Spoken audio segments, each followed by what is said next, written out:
Anime की starting में हमें एक हीरो की स्टोरी को बताया जाता है। वो हीरो बहुत ही पावरफुल था और सभी ह्यूमंस को प्रोटेक्ट करता था, लेकिन एक दिन हीरो को उन्हीं के लोगों ने धोखा दे दिया जिन पर वो सबसे ज्यादा ट्रस्ट करता था। पर हीरो के पास बहुत ही ज्यादा पावर थी और उसे देखकर सभी ह्यूमंस उससे डरने लगे। उसके बाद हीरो ह्यूमंस को प्रोटेक्ट करते करते लास्ट में मारा गया और फिर उसने गॉड से प्रे किया कि वो अगले जन्म में एक नॉर्मल लाइफ जीना चाहता है। इसके बाद सीन चेंज होता है और हम एनिमे के मेन कैरेक्टर एलन को देखते हैं जो कि सोकर उठ रहा होता है। तभी उसका भाई एलन को उठाता है और उससे कहता है कि फादर तुम्हें बुला रहे हैं। उसके बाद एलन अपने छोटे भाई ब्रैड के साथ जाने लगता है। ब्रैड कहने लगता है कि तुम्हारी वजह से मुझे बहुत ही प्रॉब्लम हुई है, लेकिन आज तुम्हें फादर नहीं छोड़ने वाले। ये सोचकर ब्रैड बहुत ही ज्यादा खुश हो रहा होता है कि अब उसको अपने बड़े भाई एलन से छुटकारा मिल जाएगा। उसके बाद एलन अपने फादर के पास आता है और वो एलन से कहते हैं कि तुम्हें ड्यूकल हाउस में रहते हुए 15 साल हो गए, लेकिन तुम्हारा पावर लेवल अभी भी 1 है और तुम्हारे सभी स्टेटस भी नॉर्मल है। फिर वो कहते हैं कि सबसे बुरी बात तो ये है कि तुम्हारे पास किसी भी तरह की पावर भी नहीं है। इस दुनिया में गॉड ने सभी के अंदर कोई न कोई पावर दी है, लेकिन तुम्हारे पास वो भी नहीं है और इस बात को तुम जैसा बेवकूफ बहुत ही अच्छे से समझता है। जिस पर एलन बताता है कि उसको ये बात बहुत ही अच्छे से पता है। फिर वो एलन से कहते हैं कि तुम्हारी वजह से हमारी फैमिली की बहुत ही बेइज्जती हो रही है, क्योंकि तुम इस फैमिली के सबसे बड़े हायर हो पर तुम्हारे पास कोई भी पावर नहीं है। फिर एलन के फादर उससे कहते कि आज से तुम्हें ड्यूकल फैमिली से बाहर किया जा रहा है। उसके बाद एलन ड्यूकल हाउस से बाहर आ जाता है और सोचने लगता है कि उसने किसी ड्यूक के घर में जन्म लेने के बारे में नहीं सोचा था। फिर एलन कहते हैं कि अब वो पूरी तरीके से फ्री है, इसलिए अब वो जो चाहे वो कर सकता है। एलन सोचने लगता है कि उसकी पिछली लाइफ ज्यादा अच्छी नहीं थी और वो अपने इस लाइफ में शांति से रहेगा। उसके बाद एलन वेस्टफील्ड टेरिटोरी से बाहर आ जाता है और जंगल में रिवर के पास बैठकर फिशिंग करने लगता है। एलन सोच रहा होता है कि शायद से इस दुनिया में कोई भी उससे नहीं डरेगा और वो नॉर्मल लाइफ जी सकेगा। इसके बाद एलन देखते है कि कुछ मॉन्स्टर्स इंसानों पर अटैक कर रहे होते हैं और वहाँ की सिचुएशन बहुत ही ज्यादा खराब हो चुकी है। फिर सीन चेंज होता है और हम एक नाइट को देखते हैं जो कि कुछ मॉन्स्टर से लड़ रही होती है। उस नाइट का नाम बैटरिस होता है और वो उन सभी मॉन्स्टर पर अटैक करती है, लेकिन वो मॉन्स्टर दोबारा से ठीक हो जाते हैं। ये देखकर बैटरिस सोचने लगती है कि वो प्रिंसेस रिस को इन सब से कैसे प्रोटेक्ट करेगी। फिर बैटरिस प्रिंसेस रिस को यहाँ से जाने के लिए कहती है, पर रिस बैटरिस की बात नहीं मानती है। उसके बाद बैटरिस उन सभी मॉन्स्टर से लड़ने लगती है। इधर एलन रिस को देखकर याद करता है कि वो उससे पहले भी मिल चुका है। फिर एलन याद करने लगता है कि वो एक पार्टी में उससे मिला था। उस पार्टी में सभी नोबल्स फैमिली एलन के बारे में बात कर रही होती कि वो एक फेलियर है, उसकी वजह से वेस्टफील्ड फैमिली का नाम खराब हो रहा है। लेकिन रिस वहाँ पर थी जिसने सभी से कहा था कि एलन कोई फेलियर नहीं है और वो बहुत ही अच्छा है। एलन ये सब बातें याद करने के बाद कहता है कि वो प्रिंसेस रिस को जरूर प्रोटेक्ट करेगा। इधर एक मॉन्स्टर बैटरिस पर अटैक करके उसे घायल कर देता है, जिसे देखकर रिस बहुत ही ज्यादा डर जाती है और बैटरिस के पास आने लगती है। इधर एलन भी अपनी पावर का यूज करता है और तेजी से प्रिंसेस रिस के पास जाने लगता है। सभी मॉन्स्टर अब रिस पर अटैक करने के लिए जा रहे होते, तभी रिस एलन का नाम लेती है। तभी वहाँ पर एलन आ जाता है और उस मॉन्स्टर को पकड़ लेता है। रिस एलन को वहाँ पर देखकर हैरान हो जाती है और उससे पूछती है कि तुम यहाँ पर क्या कर रहे हो, जिस पर एलन बताता है कि वो बाद में इस बारे में बात करेंगे। और फिर एलन अपनी डिवाइन आइज का यूज करता है, जिससे कि उसको उन सभी मॉन्स्टर की सोर्स दिखाई देने लगता है। फिर एलन अपने 100 टेक्निक पावर का यूज करके उन सभी मॉन्स्टर को खत्म कर देता है। इधर बैटरिस रिस से माफी मांगने लगती कि वो उसको ठीक से प्रोटेक्ट नहीं कर पाई, जिसे सुनने के बाद रिस रोने लगती, लेकिन तभी एलन उसके पास आता है और बैटरिस को अपनी हीलिंग पावर से हील कर देता है। बैटरिस ये देखकर हैरान हो जाती कि उसकी चोट पूरी तरीके से ठीक हो गई है। ये देख रिस और बैटरिस दोनों एलन से इसके बारे में पूछते हैं। एलन सोचने लगता है कि वो अपने पास्ट लाइफ के बारे में इन्हें नहीं बता सकता कि वो अपने पिछले लाइफ में एक हीरो था, पर दोबारा से रीबॉर्न होने के बाद अभी भी उसके अंदर वही सेम पावर है। तभी बैटरिस बताती कि शायद से गॉड ने एलन को हीलिंग पावर मैजिक दिया होगा, जिसके बारे में किसी को भी नहीं पता होगा। फिर एलन बैटरिस की बात सुनने के बाद झूठ कह देता है कि ऐसा नहीं हुआ है। उसके बाद एलन रिस से पूछते हैं कि तुम यहाँ बॉर्डरलैंड्स पर क्या कर रही हो, क्योंकि रिस एक प्रिंसेस है और उसको रॉयल कैस्टल में होना चाहिए। फिर रिस बताते कि कुछ दिन पहले उसको कुछ इन्फॉर्मेशन मिली थी कि कंट्री को प्रोटेक्ट करने के लिए उसकी मदद की जरूरत है, जिसके बाद रिस बैटरिस के साथ कोलम विलेज में जाने लगी, क्योंकि ये इन्फॉर्मेशन उसको वहीं से मिली थी। रिस एलन से पूछती है कि वो यहाँ पर क्या कर रहा है, जिस पर एलन रिस से कहते हैं कि हमें कैरेज में बैठकर इस बारे में बात करनी चाहिए। बैटरिस बताती है कि कैरेज पूरी तरीके से टूट चुका है और अब हम इसका यूज नहीं कर सकते, लेकिन एलन अपने मैजिक का यूज करके उस कैरेज को ठीक करने लगता है। रिस और बैटरिस ये देखकर हैरान हो रहे होते हैं। फिर वो सभी कैरेज में बैठकर कोलम विलेज की ओर जाने लगते हैं। उसके बाद रिस एलन से पूछती है कि उसको वेस्ट लेफ्ट फैमिली से क्यों निकाला गया, जिस पर एलन बताता है कि उसके फादर को लगता है कि वो उनकी फैमिली के लायक नहीं है, क्योंकि उसके पास किसी भी तरह की मैजिक पावर नहीं है और उसकी वजह से वेस्ट लेफ्ट फैमिली का नाम खराब हो रहा है। फिर एलन रिस से पूछता है कि उसके पास जो पावर है, अगर उसके बारे में किंगडम में सभी को पता चल गया तो वो उसके पीछे पड़ जाएंगे। बैटरिस बताती है कि ये बात सच है और इसलिए हम तुम्हें तुम्हारे घर पर छोड़ के आएंगे, जिस पर रिस मना कर देती है और कहती है कि मैं कंट्री के लिए अपने फ्रेंड को खतरे में नहीं डाल सकती हूँ। इसलिए मैं एलन की मदद करूंगी जिससे कि वो एक अच्छी और नॉर्मल लाइफ जी सके। एलन रीस की बात सुनने के बाद खुश हो जाता है और उसको थैंक्स कहता है। उसके बाद वो सभी क्लोम विलेज में पहुंच जाते हैं। फिर वो देखते हैं कि विलेज में कोई भी नहीं है और रीस कहती है कि शायद से किसी मोस्टर ने इस विलेज पर अटैक किया होगा, जिस पर एलन बताता है कि ऐसा नहीं हो सकता क्योंकि उसको यहाँ पर कोई भी मोस्टर की पावर फील नहीं हो रही है। फिर बैटरीस एलन से कहती है कि जब से तुम हमारे साथ हो हम पर किसी भी मोस्टर ने अटैक नहीं किया, ये बहुत ही अजीब है। रीस बताती है कि शायद से सभी मोस्टर को हंटर्स ने मार दिया होगा और ऐसा भी तो हो सकता है कि वो विलेज में आने से डरते होंगे। फिर रीस बताते कि यहाँ पर बहुत सारे लोग हैं। बैटरीस बताती कि विलेज के सभी लोग यहाँ पर किसी काम से आए होंगे। तभी विलेज के सेफ एक लड़की को अपने घर से बाहर कर देता है। फिर रीस उस लड़की को देखकर पहचान जाती कि वो अकीरा है। उसके बाद वो अकीरा से पूछती कि वो यहाँ पर क्या कर रही है, लेकिन अकीरा रीस को याद नहीं होती है और उससे पूछती कि तुम कौन हो, जिसे सुनने के बाद रीस गुस्सा हो जाती है। फिर वो अकीरा से कहती कि तुम मुझसे मिलने के लिए आई थी और तुमने ही मुझे खतरे के बारे में बताया था, जिस पर अकीरा उन्हें बताती कि उसको किसी का भी नाम याद नहीं रहता है। फिर बैटरीस एलन से पूछती कि क्या उसको ब्रेबर के बारे में पता है, पर एलन को ब्रेबर के बारे में कुछ भी पता नहीं होता है। जिसके बाद बैटरीस एलन को बताती कि ब्रेबर एक तरह की पावर स्किल है जो कि गॉड सिर्फ एक ही ह्यूमन को देता है। वो पावर बहुत ही ज्यादा होती है और जिस भी ह्यूमन को वो पावर मिलती है उसको हम हीरो कहते हैं। फिर इस बताती है कि अकीरा के पास वो स्किल है और वो एक हीरो है। बैटरीस एलन को बताती कि लेडी रीस के पास भी लाइट मैजिक है। बैटरीस एलन को बताती कि लेडी रीस के पास भी लाइट मैजिक है, जिसे सुनने के बाद एलन कहते हैं कि तुम यहाँ पर हीरो को बचाने के लिए आए हो। उसके बाद वो सभी लंच करने के लिए जाते हैं, जहाँ पर अकीरा उन्हें बताती कि वो इस विलेज से गुजर रही थी। तभी रास्ते में उसको एक छोटी बच्ची मिलती है और उसने उसको बताया था कि विलेज के सभी लोगों ने उसको ड्रैगन के पास सेक्रीफाइस करने के लिए भेजा था। जिसे सुनने के बाद वो विलेज के सेफ से इस बारे में बात करने के लिए आई, पर विलेज का सेफ उसके बारे में कुछ भी बात नहीं करना चाहता है। जिसे सुनने के बाद बैटरीस कहती है कि ड्रैगन ने शायद से इस विलेज के लोगों को डराया होगा। फिर एलन बताता है कि बात कुछ और है, क्योंकि अगर ड्रैगन चाहता तो इस विलेज के सभी लोगों को मार सकता था। उसके लिए ये सब करना बहुत ही आसान है और शायद से इस पूरे विलेज को सेक्रीफाइस के लिए ऑफर किया होगा। फिर बैटरीस बताती है कि शायद इसीलिए हमें यहाँ पर कोई भी मोस्टर दिखाई नहीं दिया, क्योंकि वो सभी मोस्टर ड्रैगन से डरकर छुप गए होंगे। रीस अकीरा से उस बच्ची के बारे में पूछती कि वो अभी कहाँ पर है। अकीरा बताती कि उसने उस बच्ची को एक केव में छोड़कर आई है, क्योंकि अगर वो उसको अपने साथ विलेज में लेकर आती तो शायद से उसके साथ कुछ गलत हो सकता था। फिर अकीरा कहती कि उस ड्रैगन को खत्म करने के लिए जा रही है। तभी एलन अकीरा से पूछते कि विलेज के लोगों ने उससे इसके बारे में कुछ भी नहीं कहा, तो वो उस ड्रैगन से लड़ने के लिए क्यों जा रही है। जिस पर अकीरा बताती कि उस छोटी बच्ची ने उससे रिक्वेस्ट की थी, इसलिए उसकी जान जरूर बचाएगी। रीस और बैटरीस दोनों अकीरा के साथ जाने के लिए मान जाते और एलन को थैंक्स कहते हैं, क्योंकि उसने उन दोनों की जान बचाई थी। तभी एलन बताता है कि वो भी उनके साथ जाएगा। जिस पर रीस एलन से पूछती है कि तुम भी तो अपनी जर्नी के लिए निकले हो, उसका क्या होगा। एलन बताता है कि वो अपने दोस्तों को ऐसे मुश्किल में छोड़कर नहीं जा सकता, इसलिए वो भी ड्रैगन को हराने में उनकी मदद करेगा। इसके बाद वो सभी अकीरा के साथ जंगल में आ जाते हैं। फिर अकीरा उन सभी को अपना प्लान बताती कि वो सामने से ड्रैगन के पास जाएगी और बाकी सब साइड से ड्रैगन पर जाकर अटैक करेंगे। रीस अकीरा से पूछती कि तुम उस ड्रैगन के सामने उससे लड़ने के लिए जाओगी। जिस पर अकीरा रीस से कहती कि तुम्हें मेरे पावर पर शक है कि मैं ड्रैगन को नहीं हरा पाऊंगी। रीस बताती कि उसको उसकी पावर पर पूरा भरोसा है। इसके बाद एलन अकीरा से कहता है कि वो सामने वाले रास्ते से जा सकता है। जिस पर अकीरा बताती है कि तुम अगर सामने से ड्रैगन के पास जाओगे तो उसको ऐसा फील होगा कि एलन ने ड्रैगन को हराया है। एलन अकीरा से कहता है कि तुमने मेरे बारे में कुछ ज्यादा ही सोच लिया है। जिस पर अकीरा एलन से कहती है कि तुम कोई ऑर्डिनरी नहीं हो, मैं तुम्हारे साथ बैटल करना चाहती हूँ, पर अभी हमें ड्रैगन को हराना होगा और उसके बाद हम बैटल करेंगे। इधर रीस और बैटरीस दोनों अकीरा की बात सुने जा रही होती है। फिर अकीरा सामने वाले रास्ते से ड्रैगन के पास जाने लगती है। इधर एलन और सभी पीछे पहाड़ के रास्ते से ड्रैगन की ओर जाने लगते हैं। फिर एलन उन्हें बताते हैं कि ड्रैगन का उसकी फैमिली के साथ कुछ कनेक्शन होगा, क्योंकि वेस्टफेट को इस खतरनाक सिचुएशन के बारे में पता ही नहीं है, ऐसा हो ही नहीं सकता। एलन बताता है कि क्लोम विलेज शायद से सेक्रीफाइस करने के लिए बनाया गया है। बैटरीस एलन की बात सुनने के बाद कहती है कि वेस्टलेफ्ट ने जानबूझकर ये सब किया होगा, जिससे कि वो अपने कंट्री में शांति से रह सके।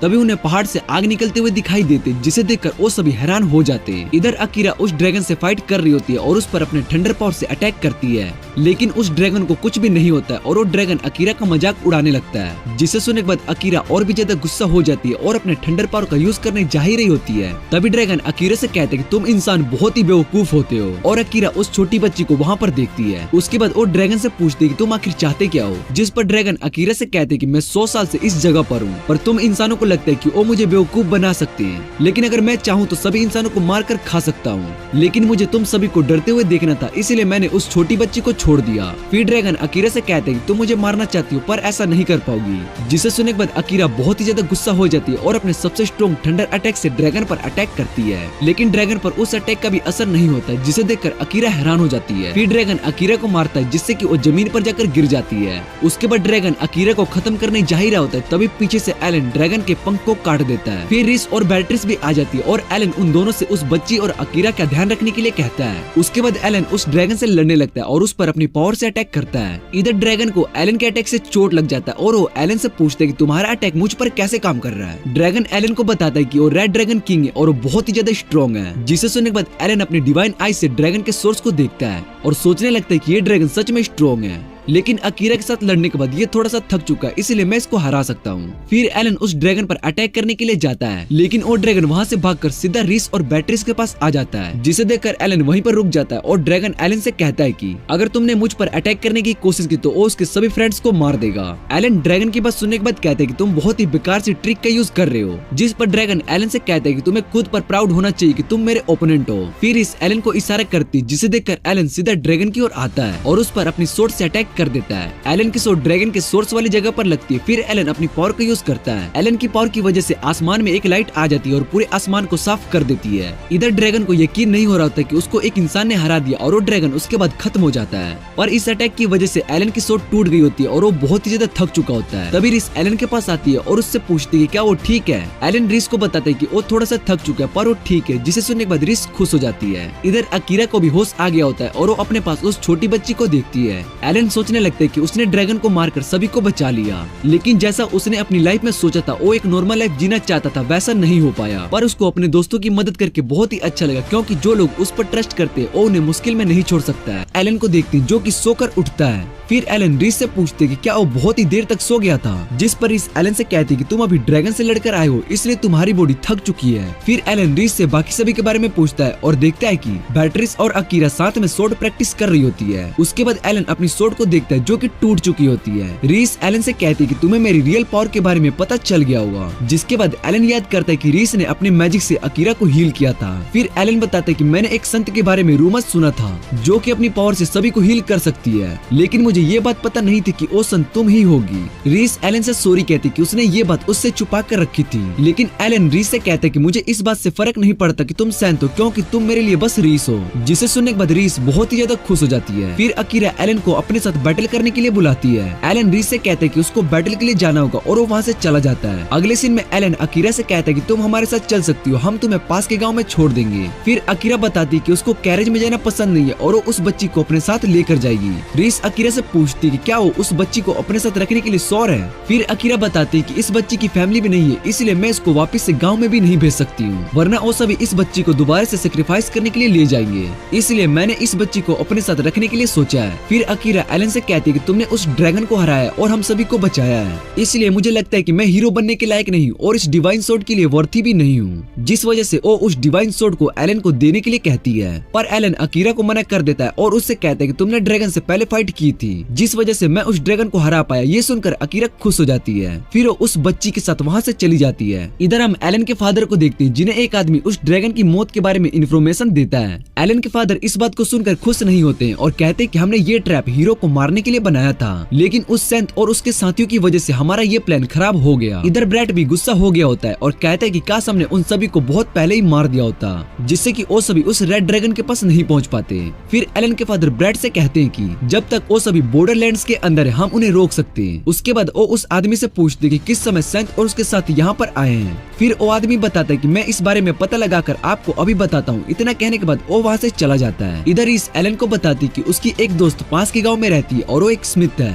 इसलिए वो एलन के लिए एक न्यू सोर्ड बना सकती है। फिर बैट्रिस एलन को बताती कि वो स्मिथ एक हाफ एल्फ है और उसकी स्किल बहुत ही कमाल की है। उसके बाद रिस एलन से सॉरी कहती कि उसकी वजह से एलन को इतनी परेशानी हुई, जिस पर एलन रिस से कहता है कि इसमें तुम्हारी कोई भी गलती नहीं है। फिर एलन रिस से पूछता है कि तुम एक प्रिंसेस हो, इसलिए तुम वापिस से कास्टल में कब जाने वाली हो। रिस बताती कि उसने अपने फादर से इस बारे में परमिशन ले लिया और उन्होंने बैट्रिस को मेरे साथ भेजा है। उसके बाद वो सभी रात में जंगल में रुकते। फिर एलन अपने मैजिक से बोनफायर जलाता है, जिसे देखने के बाद बैट्रिस हैरान हो जाती जाती है और उसके बाद वो सभी बोनफायर के आगे आकर बैठ जाते हैं। इधर रीस को नींद आ रही होती है, तभी वो एलन के लेग में गिर जाती है। फिर जब उसको होश आता है तो वो एलन से इस बारे में उससे माफी मांगती है। बैट्रिस उन दोनों से कहती है कि तुम्हारी तो एंगेजमेंट हो गई, इसलिए तुम्हें एलन टच कर सकता है। जिसे सुनने के बाद रीस शर्मा जाती है और बैट्रिस से कहती है कि हमारी एंगेजमेंट टूट चुकी है। उसके बाद वो सभी सोने लगते हैं और एलन आसमान में चांद को देख रहा होता है। फिर वो सोचने लगता है कि जब वो रीस से पहली बार मिला था तब आसमान में चांद बिल्कुल ऐसा ही था। उस दिन एलन बाहर चांद को देख रहा था, तभी उसके पास रीस आई थी और उसको एंगेजमेंट के बारे में बताया था। उसके बाद एलन सोचता है कि जैसा वो पीसफुल लाइफ चाहता था शायद से वो इसी तरह का होता।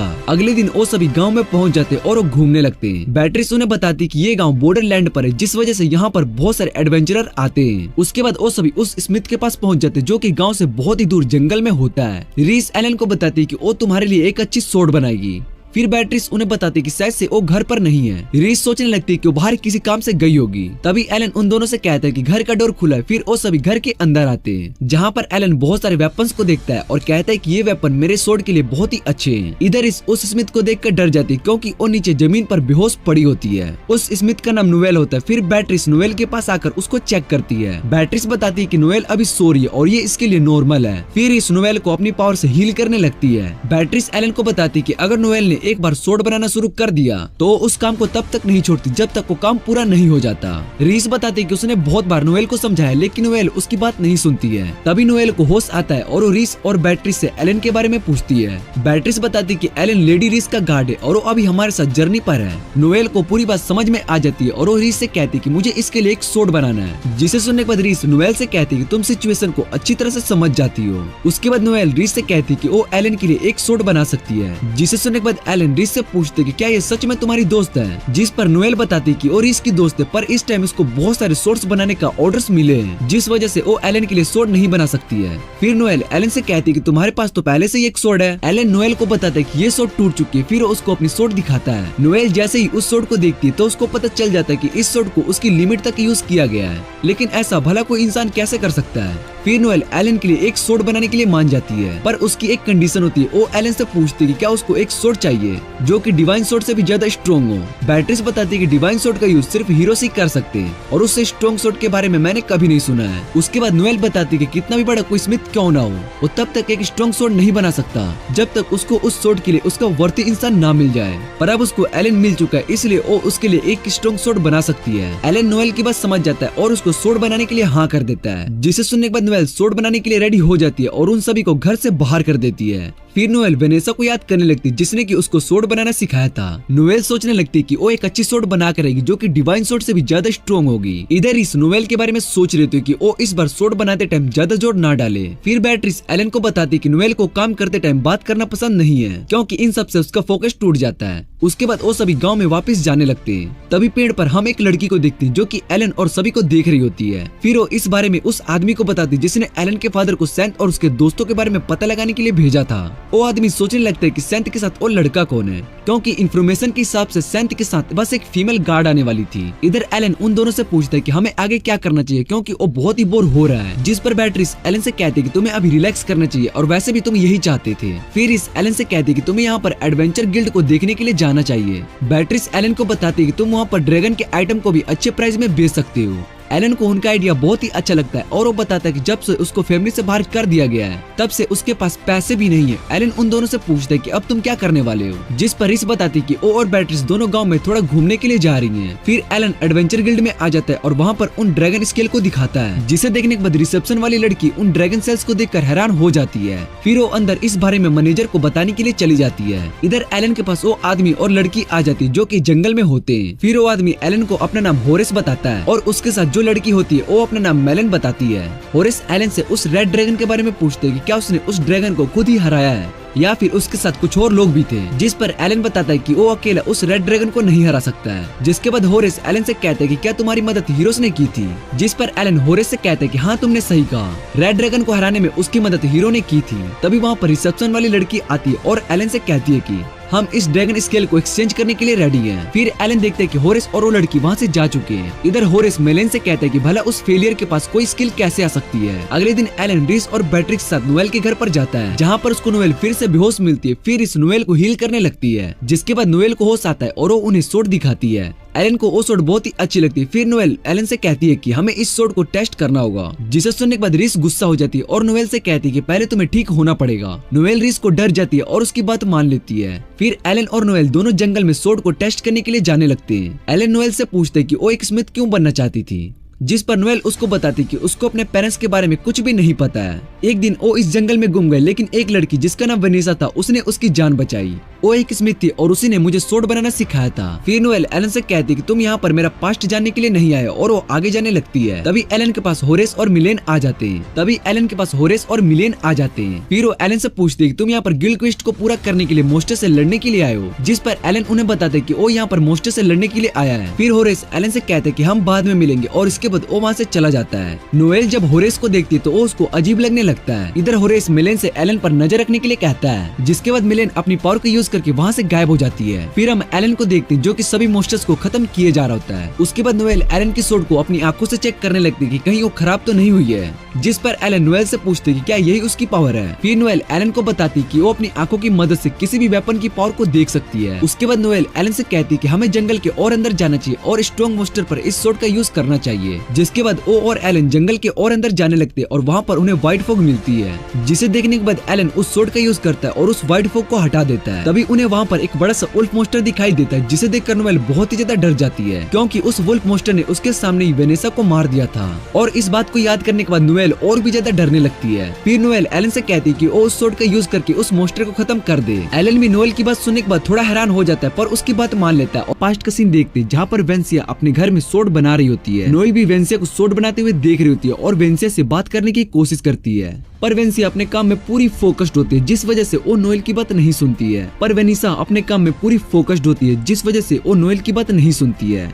ये देखकर नोएल को गुस्सा आ जाता है और वो वहाँ से चली जाती है। शाम को नोएल फिर से वेनिसा के पास आती है, पर वेनिसा अभी भी सोड बना रही होती है, जिसे देखने के बाद नोएल को और भी ज्यादा गुस्सा आ जाता है, क्योंकि वेनिसा उसकी बातों को इग्नोर कर रही होती है। फिर नोएल वहाँ पर पड़ी एक सोड को उठाने की कोशिश करती है, जो कि बहुत ही भारी होती है। नोएल उस सोड को लेकर नीचे गिर जाती है, जिससे कि सभी टूल्स भी जमीन पर नीचे गिर जाते हैं। लेकिन वेनिसा को इन सब से कोई भी फर्क नहीं पड़ रहा होता है और वो अभी भी अपने काम पर फोकस्ड होती है, जिसे देखने के बाद नोएल को और भी ज्यादा गुस्सा आ जाता है। फिर नोएल वेनिसा को काम करते हुए देखने लगती है। नोएल को एक तरह से वेनिसा पागल लग रही होती है, क्योंकि वो बिना रेस्ट किए लगातार काम किए जा रही होती है। अगली सुबह जब नोएल का आवाज आना बंद हो जाता है तो वो देखती है कि वेनिसा का काम पूरा हो चुका है, उसने अपने सोड को बना लिया। और ये देखकर नोएल बहुत ही ज्यादा हैरान हो जाती है। इसके बाद हम वापस से प्रेजेंट में आ जाते हैं, जहाँ पर नोएल एलन को उस वुल्फ मोस्टर को मारने के लिए कहती है। लेकिन एलन नोएल की बात नहीं मानता है और उससे कहते हैं कि मैं उस मोस्टर को नहीं मार सकता हूँ, क्योंकि इस मोस्टर ने हम पर अटैक नहीं किया है और इसको मारने के लिए मेरे पास कोई भी रीजन नहीं है। इसलिए एलन नोएल को मना कर देता है और कहता है कि वो उसका ये बदला नहीं ले सकता है।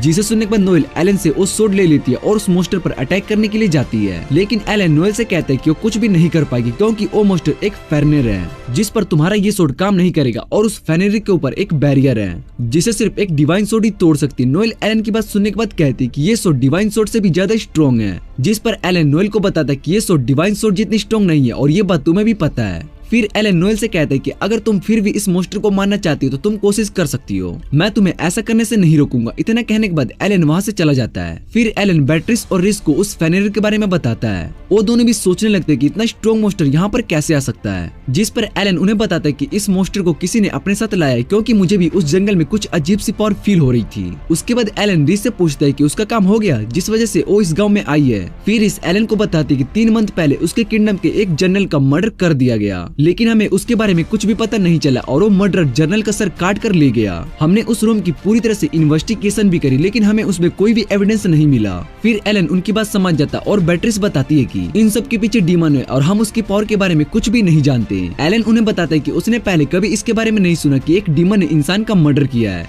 शायद से ये किसी तरह का एक पॉलिटिकल अफेयर होगा। जिस पर बैट्रिस कहती है कि कोई उन डीमंस की पावर का यूज कर रहा है। फिर इस बताते कि वो यहाँ पर इन्वेस्टिगेशन के लिए आई है, जिससे कि उन्हें पता चल सके कि इन सब के पीछे कौन है। एलन उन्हें बताता है कि उसको यहाँ पर ऐसा कोई इंसान नहीं मिला जिस पर उसको शक है। एलन की बात सुनने के बाद वो दोनों हैरान हो जाते हैं। इधर हम जंगल में मिलेन को देखते हैं, जो कि उस फेनरिर के पास होती है। मिलेन सोचने लगती है कि एलन के पास ऐसी कौन सी पावर है जिस वजह से उसने इस फेनरिर के बैरियर को तोड़ दिया। फिर मिलेन होरेस के पास आती है और उसको इन्फॉर्मेशन देती है। होरेस मिलेन से कहता है कि उन्हें जल्दी यहाँ पर कुछ करना होगा, क्योंकि ऐसे खाली बैठने से उन्हें कुछ भी पता नहीं चल सकता है। फिर होरेस मिलेन से सेंट और उसके एल्फ का सर काट कर लाने के लिए कहता है, जिसे सुनने के बाद मिलेन थोड़ी हैरान हैरान हो जाती है और ये देखकर होरेस उसके पास आता है। होरेस मिलेन से कहता है कि तुम्हें इस बात से कोई फर्क नहीं पड़ना चाहिए। तभी मिलेन के गर्दन पर एक तरह का कर्स चैन आ जाता है जिसकी वजह से वो हिप्नोटाइज हो जाती है और होरेस की बात मान लेती है। फिर हम नोएल को देखते हैं जो कि उस सोड को और भी ज्यादा स्ट्रॉन्ग बनाने की कोशिश कर रही होती है। एलन ने भी नोएल को उस सोड को इम्प्रूव करने के बारे में बता दिया था, जिसके बाद नोएल उस सोड को और भी ज्यादा स्ट्रॉन्ग बनाने लगती है, लेकिन बहुत ज्यादा काम करने की वजह से वो बेहोश हो जाती है। फिर नोएल उस इंसिडेंट को याद करने लगती है जब होरेस वहाँ पर उस फेरनेर के साथ आया था। वो वेनेसा को मारना चाहता था क्योंकि वेनेसा बहुत ही अच्छी सोड सेंट है, जिस वजह से उन्हें इस बात का खतरा था कि उसका दुश्मन वेनेसा का यूज कर सकता है। इसलिए होरेस ने वेनेसा को मरवा दिया और जैसे ही फेरनेर नोएल की तरफ उसको मारने के लिए आ रहा था तभी वहाँ पर अकीरा आ जाती है और नोएल को बचा लेती है। अकीरा को देखकर होरेस समझ जाता है कि वो एक हीरो है और उसके डिवाइन सोड की वजह से फेरनेर भी घायल हो जाता है, जिस कारण होरेस उस फेरनेर के साथ वहाँ से चला जाता है। इधर नोएल वेनेसा की डेड बॉडी के पास आती है और रोने लगती है। नोएल अकीरा से पूछती है कि वेनेसा की सोड का उस मोस्टर पर असर क्यों नहीं हुआ, जिसके लिए वेनेसा ने रात भर मेहनत की। इसलिए नोएल ने एक सोड सेंट बनने के बारे में सोचा। फिर अगली सुबह जब नोएल को होश आता है तो वो देखती है कि उसकी बॉडी पहले से बहुत ही ज्यादा लाइट फील कर रही होती है। नोएल बाहर आकर देखती है और सोचने लगती है कि इन सब के पीछे शायद से रीस होगी, लेकिन ये सब एलन ने किया था और नोएल के घर के पास ही था। नोएल दोबारा से उस सोड पर अपना काम शुरू कर देती है और उसका काम पूरा भी हो जाता है। फिर नोएल रात में उस सोड को लेकर वापस से जंगल में जाने लगती है। वो उस फेरनेर के पास आती है और उस पर अटैक करती है, लेकिन उस फेरनेर पर नोएल के अटैक का असर नहीं हो रहा होता है और वो जाग जाता है। तभी वहाँ पर होरेस आ जाता है और नोएल से कहता है कि मैं तुम्हें ही ढूंढ रहा था। फिर नोएल होरेस से पूछती है कि तुम मुझे मारना चाहते हो है ना, जैसे तुमने वेनेसा को मारा था। वेनेसा का नाम सुनने के बाद होरेस को याद आता है और वो नोएल से पूछते है कि तुम उस सोड सेंट की बात कर रही हो। ये देखकर होरेस खुश हो जाता है और नोएल से पूछते है कि तुम वही एल्फ हो जो कि वेनेसा के साथ थी, जिसे सुनने के बाद नोएल गुस्सा हो जाती है और उस फेरनेर पर अटैक करती है, लेकिन फेरनेर उसके अटैक से बच जाता है और नोएल को लात मारता है, जिससे कि नोएल जमीन पर नीचे गिर जाती है। फिर होरेस नोएल से कहता है कि मैं तुम्हें एक चांस देना चाहता हूँ। वो नोएल को अपने साथ काम करने के लिए पूछता है और बताता है कि तुम्हारे पास एक स्पेशल पावर है, इसलिए मैं चाहता हूँ कि तुम मेरे साथ काम करो, क्योंकि फेरनेर का खाना बनने से अच्छा मैं चाहता हूँ कि तुम मेरे किसी काम आओगी। फिर नोएल होरेस से स्पेशल पावर के बारे में पूछती है, जिस पर होरेस बताता है कि इस दुनिया में 5 ही लोग ऐसे हैं जिनके पास स्पेशल पावर है और उनमें से कुछ हमारे लिए भी काम करते हैं। नोएल को मिलेन याद आती है जो कि होरेस के साथ थी और होरेस से उसके बारे में पूछती है। होरेस नोएल को बताता है कि मिलेन का होमलैंड और फैमिली पूरी तरीके से खत्म हो चुका था, पर वही अकेली बच गई और हमने उसको अपने साथ रख लिया, लेकिन उसके घर और फैमिली को हमने खत्म किया था।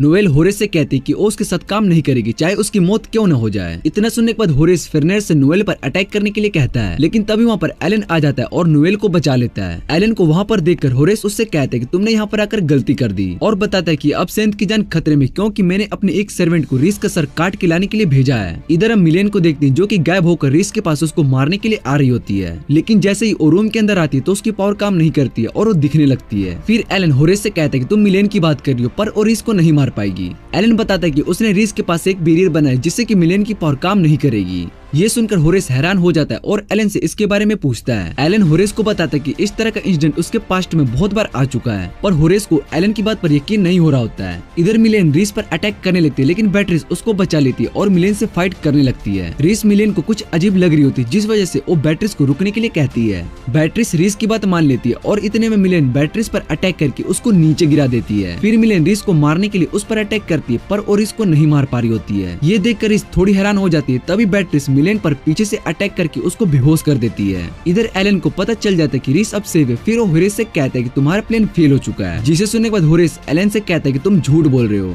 फिर एलन होरेस से कहता है कि तुम जो समझना चाहते हो वो समझ सकते हो, मुझे इन सब से कोई फर्क नहीं पड़ता है। होरेस को एलन पर गुस्सा आने लगता है और वो फेरनेर को एलन पर अटैक करने के लिए कहता है, लेकिन एलन उस फेरनेर को एक ही अटैक में मार देता है और ये देखकर होरेस को यकीन नहीं हो रहा होता है कि उसका फेरनेर हार गया। फिर वो वहाँ से भाग जाता है और एलन नोएल को उठाकर वापस से रीस के पास जाने लगता है। इधर रीस भी उन दोनों का वेट कर रही होती है। फिर जैसे ही रीस उन दोनों को वहाँ पर देखती है तब वो एलन से पूछती है कि क्या नोएल ठीक है। एलन बताता है कि नोएल सो रही है। तभी नोएल उठ जाती है और एलन से पूछने लगती है कि वो उसके ऊपर क्यों बैठी है। फिर वो एलन को मानने लगती है कि बिना उसके परमिशन के एलन ने उसको क्यों उठाया। उसके बाद वो सभी मिलेन के पास आते जिसे उन्होंने पकड़ कर रखा होता है। एलन रीस से पूछता है कि हम इसका क्या करें, जिस पर रीस बताती है कि उसको मिलेन बुरी नहीं लगती है, इसलिए उन्हें मिलेन को छोड़ देना चाहिए। पर बैट्रिस इस बात को नहीं मानती है और रीस से कहती है कि इस लड़की ने आपको मारने की कोशिश की है, इसलिए हम रीस को ऐसे नहीं छोड़ सकते। एलन सभी से कहता है कि हमें इसको वापस से घर भेज देना चाहिए जहाँ से ये आई है। फिर मिलियन बताती है कि उसका कोई भी नहीं है और वो अब अकेली है, जिसे सुनने के बाद नोएल अपना पास्ट याद करने लगती है जब वेनेसा ने उसको जंगल से बचाकर अपने घर लाई। फिर नोएल मिलियन के पास आती है और उसकी रस्सी को काट देती है। उसके बाद वो सभी से कहती है कि वो मिलियन को अपने साथ घर लेकर जाएगी, जिस पर बैट्रिस नोएल से कहती है कि अगर इसने दोबारा से रीस को मारने की कोशिश की तब हम क्या करेंगे। नोएल बताती कि वो मिलियन को ऐसा नहीं करने देगी और अगर उसने ऐसा करने की कोशिश की तो वो उसको सबक सिखाएगी। मिलियन नोएल की बात सुनने के बाद रोने लगती है और एलन को भी लगने लगता है कि यहाँ की प्रॉब्लम सोल्व हो गई है। फिर एलन वापस से जंगल में जाता है क्योंकि उसको वहाँ पर डीमन महसूस हो रहा होता है, जिसके बाद एलन अपनी सोर्ड से वहाँ पर अटैक करता है। इधर हम होरेस को देखते हैं जो कि उस गांव से बहुत ही दूर आ गया था। तभी वहाँ पर एक डीमन आ जाता है और होरेस को मार देता है। फिर जैसे ही एलन वहाँ पर आता है तो उसको वहाँ पर होरेस की हेड दिखाई देती है, जिसे देखकर वो समझ जाते हैं कि उसको आने में थोड़ी देर हो गई।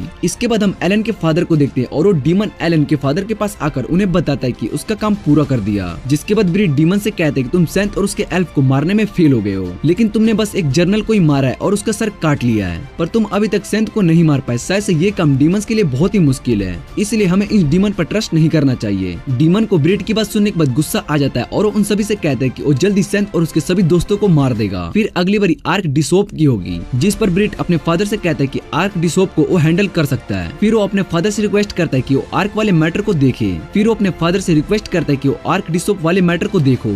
उसके फादर ब्रीड से पूछते कि क्या तुम ये काम कर लोगे, क्योंकि ये काम बहुत ही मुश्किल है। जिस पर ब्रीड बताता है कि वो अपने बड़े भाई की तरह कोई फेलियर नहीं है, इसलिए वो ये काम जरूर पूरा करेगा। हम रीस को देखते हैं जो कि अपने अंकल के साथ होती है, लेकिन तभी उन पर मोस्टर अटैक कर देता है। फिर रीस के अंकल कैरेज से बाहर आकर उस मोस्टर से लड़ने के लिए चले जाते हैं। तभी एक मोस्टर रीस पर अटैक करने लगता है, लेकिन उसके अंकल उस मोस्टर से लड़ने लगते हैं, पर वो मोस्टर बहुत ही स्ट्रॉन्ग होता है। फिर वो उस पर अटैक करता है, जिससे कि वो दोनों पहाड़ से सीधा नदी में गिरते हैं। इसके बाद हम देखते हैं कि एलन रीस और बैट्रिस के साथ गांव में आया होता है, जहां पर सभी लोग फेस्टिवल की तैयारी कर रहे होते हैं। फिर एलन उन सभी से फेस्टिवल के बारे में पूछता है, जिस पर गांव के लोग उन्हें बताते हैं कि इस फेस्टिवल में भूत बनकर लोग डांस करते हैं और बहुत ही इंजॉय करते हैं। ये सुनकर बैट्रिस थोड़ा घबराने लगती है। फिर वो लोग उन्हें बताते हैं कि इस फेस्टिवल में सभी लोग भूत के कॉस्ट्यूम पहनकर डांस करते हैं। उसके बाद रीस उनसे सिल्वर आर्मर वाले नाइट के बारे में पूछते हैं, क्योंकि उसको पता चला था कि एक नाइट इस गांव में है। फिर गांव के लोग बताते हैं कि उन्होंने यहाँ पर किसी भी सिल्वर नाइट के बारे में नहीं सुना है। उसके बाद एलन नोएल की बात को याद करने लगता है। नोएल ने उन्हें बताया होता है कि उसके पास एक क्लाइंट आता है जो कि रॉयल फैमिली से बिलोंग करता था, लेकिन वो अपने रॉयल फैमिली से बहुत ही नफरत करता था, इसलिए वो उनसे बदला लेना चाहता था, जिस वजह से वो एक भूत बन गया। और ये सुनकर बैट्रिस बहुत ही ज्यादा डर जाती है। फिर नोएल और मिलन बैट्रिस का मजाक उड़ाने लगते हैं कि उसको भूत से डर लगता है। नोएल की बात सुनने के बाद रीस डिसाइड करती है कि वो उस गांव में जाके इस बारे में पता लगाएगी। एलन रीस से कहता है कि इस गांव के बाहर एक ग्रेवयार्ड है, इसलिए हमें वहाँ पर जाकर देखना चाहिए। फिर वो सभी ग्रेवयार्ड में आ जाते हैं और उन्हें वहाँ पर कुछ भी अजीब नहीं लग रहा होता है, लेकिन तभी वहाँ पर गांव का एक आदमी आ जाता है और उन सभी को गांव के चीफ के घर पर लेकर जाता है। उसके बाद वो आदमी वापिस से गाँव में चला जाता है, क्योंकि उसको फेस्टिवल के काम करने थे। इधर गांव के चीफ को भी उस सिल्वर आर्मर वाले नाइट के बारे में कुछ भी नहीं पता था, जिस वजह से वो उन सभी को कोई भी इन्फॉर्मेशन नहीं दे पाते। फिर चीफ उन सभी से कहते कि तुम इस गांव में आ चुके हो, इसलिए तुम्हें इस फेस्टिवल को देखकर जाना चाहिए। एलन और सभी चीफ की बात मान लेते हैं और उनके घर में ही रेस्ट करने के लिए रुक जाते हैं। फिर इस रात को सोते हुए अपना पास्ट याद करने लगती है, जहाँ वो कास्टल के गार्डन में होती है और उससे मिलने के लिए उसके अंकल आए होते हैं, जिसे देखकर रीस बहुत ही ज्यादा खुश हो जाती है और उन्हें फादर कहने लगती है। फिर उसके अंकल उसको समझाते हैं कि वो उसके फादर नहीं है, जिस पर रीस उनसे कहते हैं कि आप मुझे मेरे फादर की तरह ट्रीट करते हो, इसलिए आप ही मेरे फादर हो। उसके बाद रीस के अंकल उससे कहते हैं कि तुम्हें दूसरों पर भरोसा करने की जरूरत है, क्योंकि फ्यूचर में तुम्हें किसी और की जरूरत भी पड़ सकती है, इसलिए तुम्हें उन सब पर ट्रस्ट करना आना चाहिए। इसके बाद रीस उठ जाती है और विंडो के पास आकर बाहर देखने लगती है।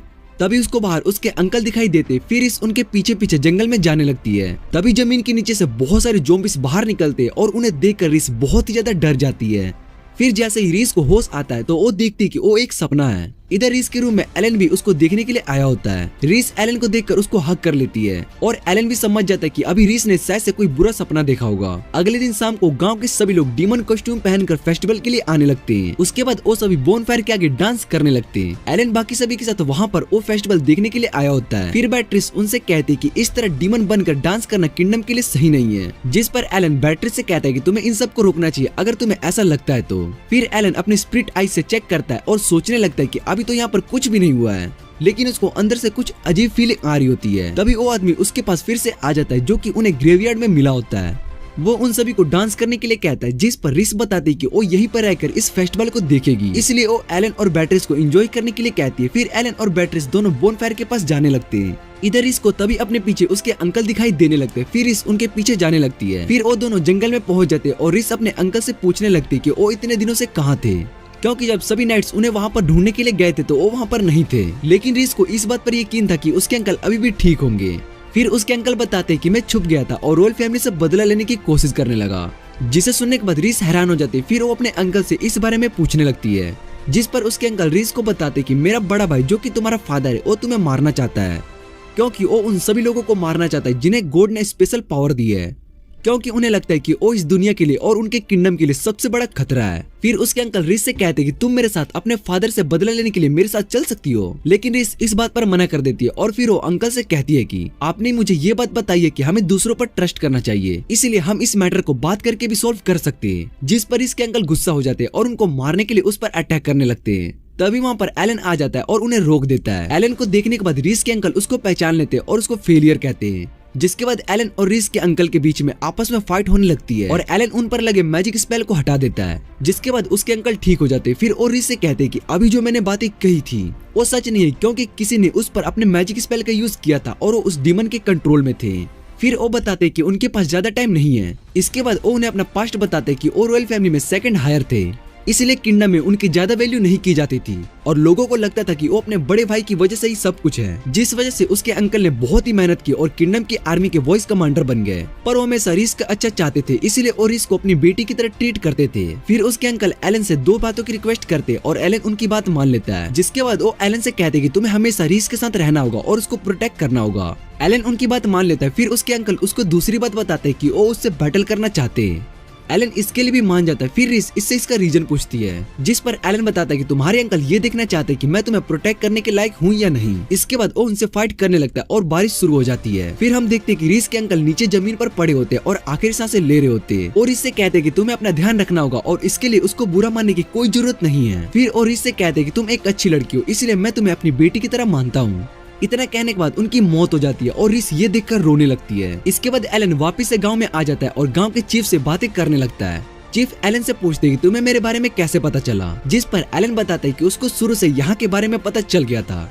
जिसके बाद हम देखते हैं कि चीफ भी एक डीमन होता है और फिर अपने पावर से उन सभी ज़ॉम्बी को बुलाकर कंट्रोल करने लगता है। असल में चीफ ही रिस के अंकल को अपनी पावर से कंट्रोल कर रहा था, लेकिन एलन उन सभी को अपनी सोर्स से एक ही अटैक में काट देता है। जिसके बाद उसको वहाँ पर एक स्टोन मिलता है। इधर डीमन जब ये बात एलन के फादर को बताता है कि वो अपने प्लान में एक बार फिर फेल हो गया, तो ब्रिट इस बात को सुनने के बाद गुस्सा हो जाता है और उसके फादर बताते हैं कि आर्चबिशप भी हमारे ही साथ है, इसलिए हमें ज्यादा सोचने की कोई जरूरत नहीं है। इधर एलन और सभी वापस से किंगडम की ओर जा रहे होते हैं और एलन सोच रहा था कि इन सब से ब्रिट भी रिलेट है। फिर बैटरीज बताती है कि हमारे एक जर्नल को मार दिया गया है और अभी दूसरे जर्नल किंगडम में इस इंसिडेंट के बारे में पता लगा रहे हैं। तभी रिस के पास एक मैसेज आता है कि जनरल श्रीवल वापस आ चुके हैं और ये सुनकर सभी हैरान हो जाते हैं। हम वेस्टफेल्ड फैमिली को देखते हैं, जहाँ पर एलन की मदर की डेथ हो चुकी थी और इस बात से उसके फादर को बहुत ही बुरा लगा। लेकिन ब्रिट ने जब अपने फादर को देखा तो उसको बहुत ही ज्यादा डर लगने लगा। फिर कुछ सालों बाद जब ब्रिट अपने फादर से बात करने की कोशिश करता है तो वो उससे बात नहीं करते थे, जिसे देखकर ब्रेट को बहुत ही बुरा लगने लगा। और जब एलन ब्रेट के पास आता है तो ब्रेट उस पर गुस्सा करने लगता है। वो एलन से कहता है कि तुम भी फादर की तरह ही और तुम्हें बाकी किसी और से कोई फर्क नहीं पड़ता है। लेकिन जब एक दिन ब्रेट अपने फादर के पास आता है तो उसके फादर ब्रेट से कहते हैं कि हमारे बदले का टाइम आ चुका है, इसलिए हम किंगडम और गोड्स दोनों से बदला लेने वाले हैं। और इतना कहने के बाद वो उस लेटर को जला देते हैं। फिर वो हंसने लगते हैं और ये देखकर ब्रिट सोचने लगता है कि अब वो उस किंगडम को अपने हाथ में रखेगा। इधर किंगडम में सभी लोग ये सोच रहे होते हैं कि जनरल श्रीवल वापस कैसे आ गया, क्योंकि उसकी तो मौत हो चुकी थी। इसके बाद हम कैप्टन एडवर्ड को देखते हैं, जो कि वॉइस कैप्टन क्लार्क के साथ टाउन में इन्वेस्टिगेशन कर रहे होते हैं। तभी क्लार्क एडवर्ड से पूछते हैं कि क्या जनरल श्रीवल सही में वापस आ गए या फिर वो कोई इंपोस्टर है। जिस पर कैप्टन एडवर्ड बताते हैं कि अभी हमारा मेन काम इस किंगडम को प्रोटेक्ट करना है, लेकिन हम इस बात को नहीं बोल सकते कि क्लार्क ने इस किंगडम को बहुत बार प्रोटेक्ट किया है, इसलिए हमें जल्दी से इन सब के बारे में पता लगाना होगा। तभी उनके सामने एक आदमी आ जाता है और वो आर्क शिपर होता है। फिर कैप्टन आर्क बिशप से पूछते हैं कि आप इस जगह पर क्या कर रहे हो और उसके साथ कोई गार्ड क्यों नहीं है। आर्क बिशप एडवर्ड से कहते हैं कि मुझे तुमसे कोई इंपॉर्टेंट बात करनी है, इसलिए तुम मेरे साथ चल सकती हो। एडवर्ड आर्क बिशप की बात मान लेता है। फिर क्लर्क एडवर्ड से कहता है कि मैं भी आपके साथ चलूंगा, जिस पर एडवर्ड उसको मना कर देता है और बताता है कि तुम्हारे यहाँ पर रहना जरूरी है और वैसे भी मैं जल्दी वापस आ जाऊंगा। फिर जब वो आर्क बिशप के साथ रूम में जाता है तभी वहाँ पर एडवर्ड के पीछे कोई अटैक करता है, जिसे एडवर्ड रोक लेता है और वो इंसान कोई और नहीं बल्कि एलन के फादर सिराग होते हैं। एडवर्ड सिराग को देखकर उससे पूछते कि मैंने तुम्हें तुम्हारी वाइफ की मौत के बाद से नहीं देखा, क्योंकि तुम उसके मौत के बाद जल्दी कभी इस जगह पर नहीं आए थे। फिर सिराग एडवर्ड से फाइट करने लगता है और सिराग उसको बताता है कि मैंने तुमसे बहुत बार फाइट की है पर हर बार तुम जीत गए, लेकिन इस बार इस फाइट को मैं जीतने वाला हूँ। एडवर्ड सिराज से इसके पीछे का रीजन पूछता है कि वो ऐसा क्यों कर रहा है। फिर सिराग बताता है कि आर्कबिशप मेरे साथ है और मुझे इस दुनिया से कुछ भी नहीं चाहिए, इसलिए मैं इस किंगडम और यहाँ के सभी लोगों की पावर को खत्म कर दूंगा। इधर हम ब्रिट को देखते हैं जो कि किंगडम की ओर जा रहा होता है। फिर ब्रिट अपने पास्ट को याद करने लगता है जब उसकी मॉम की डेथ हो गई थी, तब इस बारे में उसने एलन से पूछा था, जिस पर एलन बताता है कि एक दिन हर इंसान को मरना होता है, इसलिए हम इसको बदल नहीं सकते। उसके बाद जब ब्रैट ने एलन से फेलियर के बारे में पूछा था, तब एलन ने बताया था कि फेलियर वो होता है जिसके पास किसी भी तरह की पावर नहीं होती है, लेकिन उसको फेलियर कहना गलत है क्योंकि ऐसे लोग बहुत होते हैं जिनके पास पावर नहीं होती है और बाकी सबसे अलग होते हैं। फिर ब्रैट एलन से कहता है कि तुम मुझसे झूठ कह रहे हो क्योंकि फादर ने उसको एक फेलियर कहा था। कुछ सालों बाद जब ब्रैट ने अपनी पावर को एक्टिव कर लिया था, तब उसके फादर उससे बहुत ही खुश हुए, लेकिन उन्होंने एलन को फेलियर बताया जिसके पास कोई भी पावर नहीं है। ये सुनकर ब्रैट को बहुत ही बुरा लगा और उसने जब एलन से इस बारे में पूछा था, तब एलन ब्रैट को बताता है कि मुझे इन सब से कोई फर्क नहीं पड़ता और इस बात पर ब्रैट को गुस्सा आ गया। फिर वो एलन से कहता है कि तुम हमेशा से ही ऐसे हो, तुम्हें बाकी किसी की बातों से कोई फर्क नहीं पड़ता है।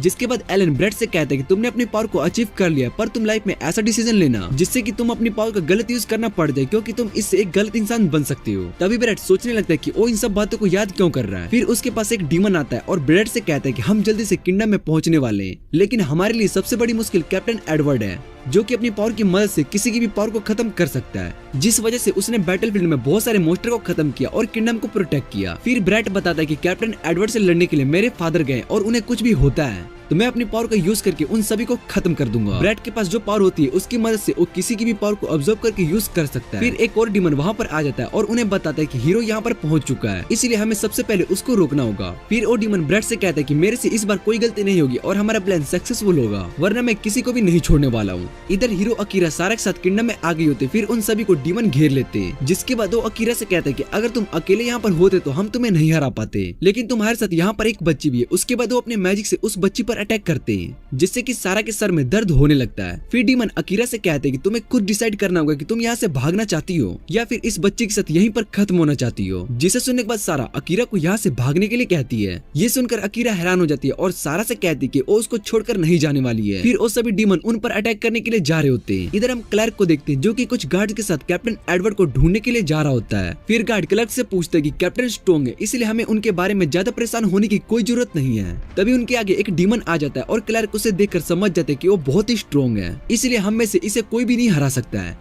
इसके बाद हम आर्कबिशप और कैप्टन एडवर्ड को देखते हैं जो कि किंगडम में सभी लोगों को मैनिपुलेट करने के लिए आए होते हैं। आर्कबिशप सभी को बताता है कि गॉड ने उन्हें जो भी स्किल दी है, असल में उस स्किल की वजह से वो गॉड के स्लेव बन चुके हैं, इसलिए आज से उन्हें अपनी स्किल को छोड़ देना चाहिए, जिससे कि वो अपनी लाइफ को खुद के हिसाब से जी सके। पर लोगों को ये बात समझ में नहीं आ रही थी क्योंकि उन्हें पता होता है कि उनकी पावर उनके लिए बहुत ही इंपॉर्टेंट है। वो पावर उन्हें स्ट्रॉन्ग बताते हैं। जिसके बाद वहाँ पर ब्रेट आ जाता है। फिर ब्रेट सभी को इसके बारे में समझाने लगता है कि उनकी सेफ्टी के लिए उन्हें अपनी पावर की जरूरत नहीं है। उसके बाद वो उन्हें एक मॉन्स्टर को दिखाता है और बताता है कि ये मॉन्स्टर अकेला ही 10,000 सोल्जर के बराबर है, इसलिए हमें अपनी सेफ्टी के बारे में नहीं सोचना चाहिए और अपनी पावर को हमेशा के लिए रिलीज कर देना चाहिए, जिससे कि हम गॉड के स्लेव ना बन सके। फिर वो लोग बताते हैं कि हम इस पावर को भला कैसे रिप्लेस कर सकते हैं, जिस पर ब्रेट बताता है कि मेरी पावर की मदद से मैं सभी की पावर को उन सभी से अलग कर सकता हूँ। उसके बाद वहाँ पर एक डीमन आता है और फिर जैसे ही लोग उस डीमन को देखते हैं तो वो बहुत ही ज्यादा डर जाते हैं। ब्रेट सभी को समझाता है कि हमें डीमन से डरने की कोई जरूरत नहीं है, ये सभी हमारी मदद कर सकते हैं, ये सब हमें अपनी पावर से प्रोटेक्ट करेंगे, इसलिए हमें इनके साथ मिलकर काम करना चाहिए। इधर हम क्लर्क को देखते हैं जिस पर वो डीमन अटैक करने लगता है और सभी नाइट्स को खत्म कर देता है।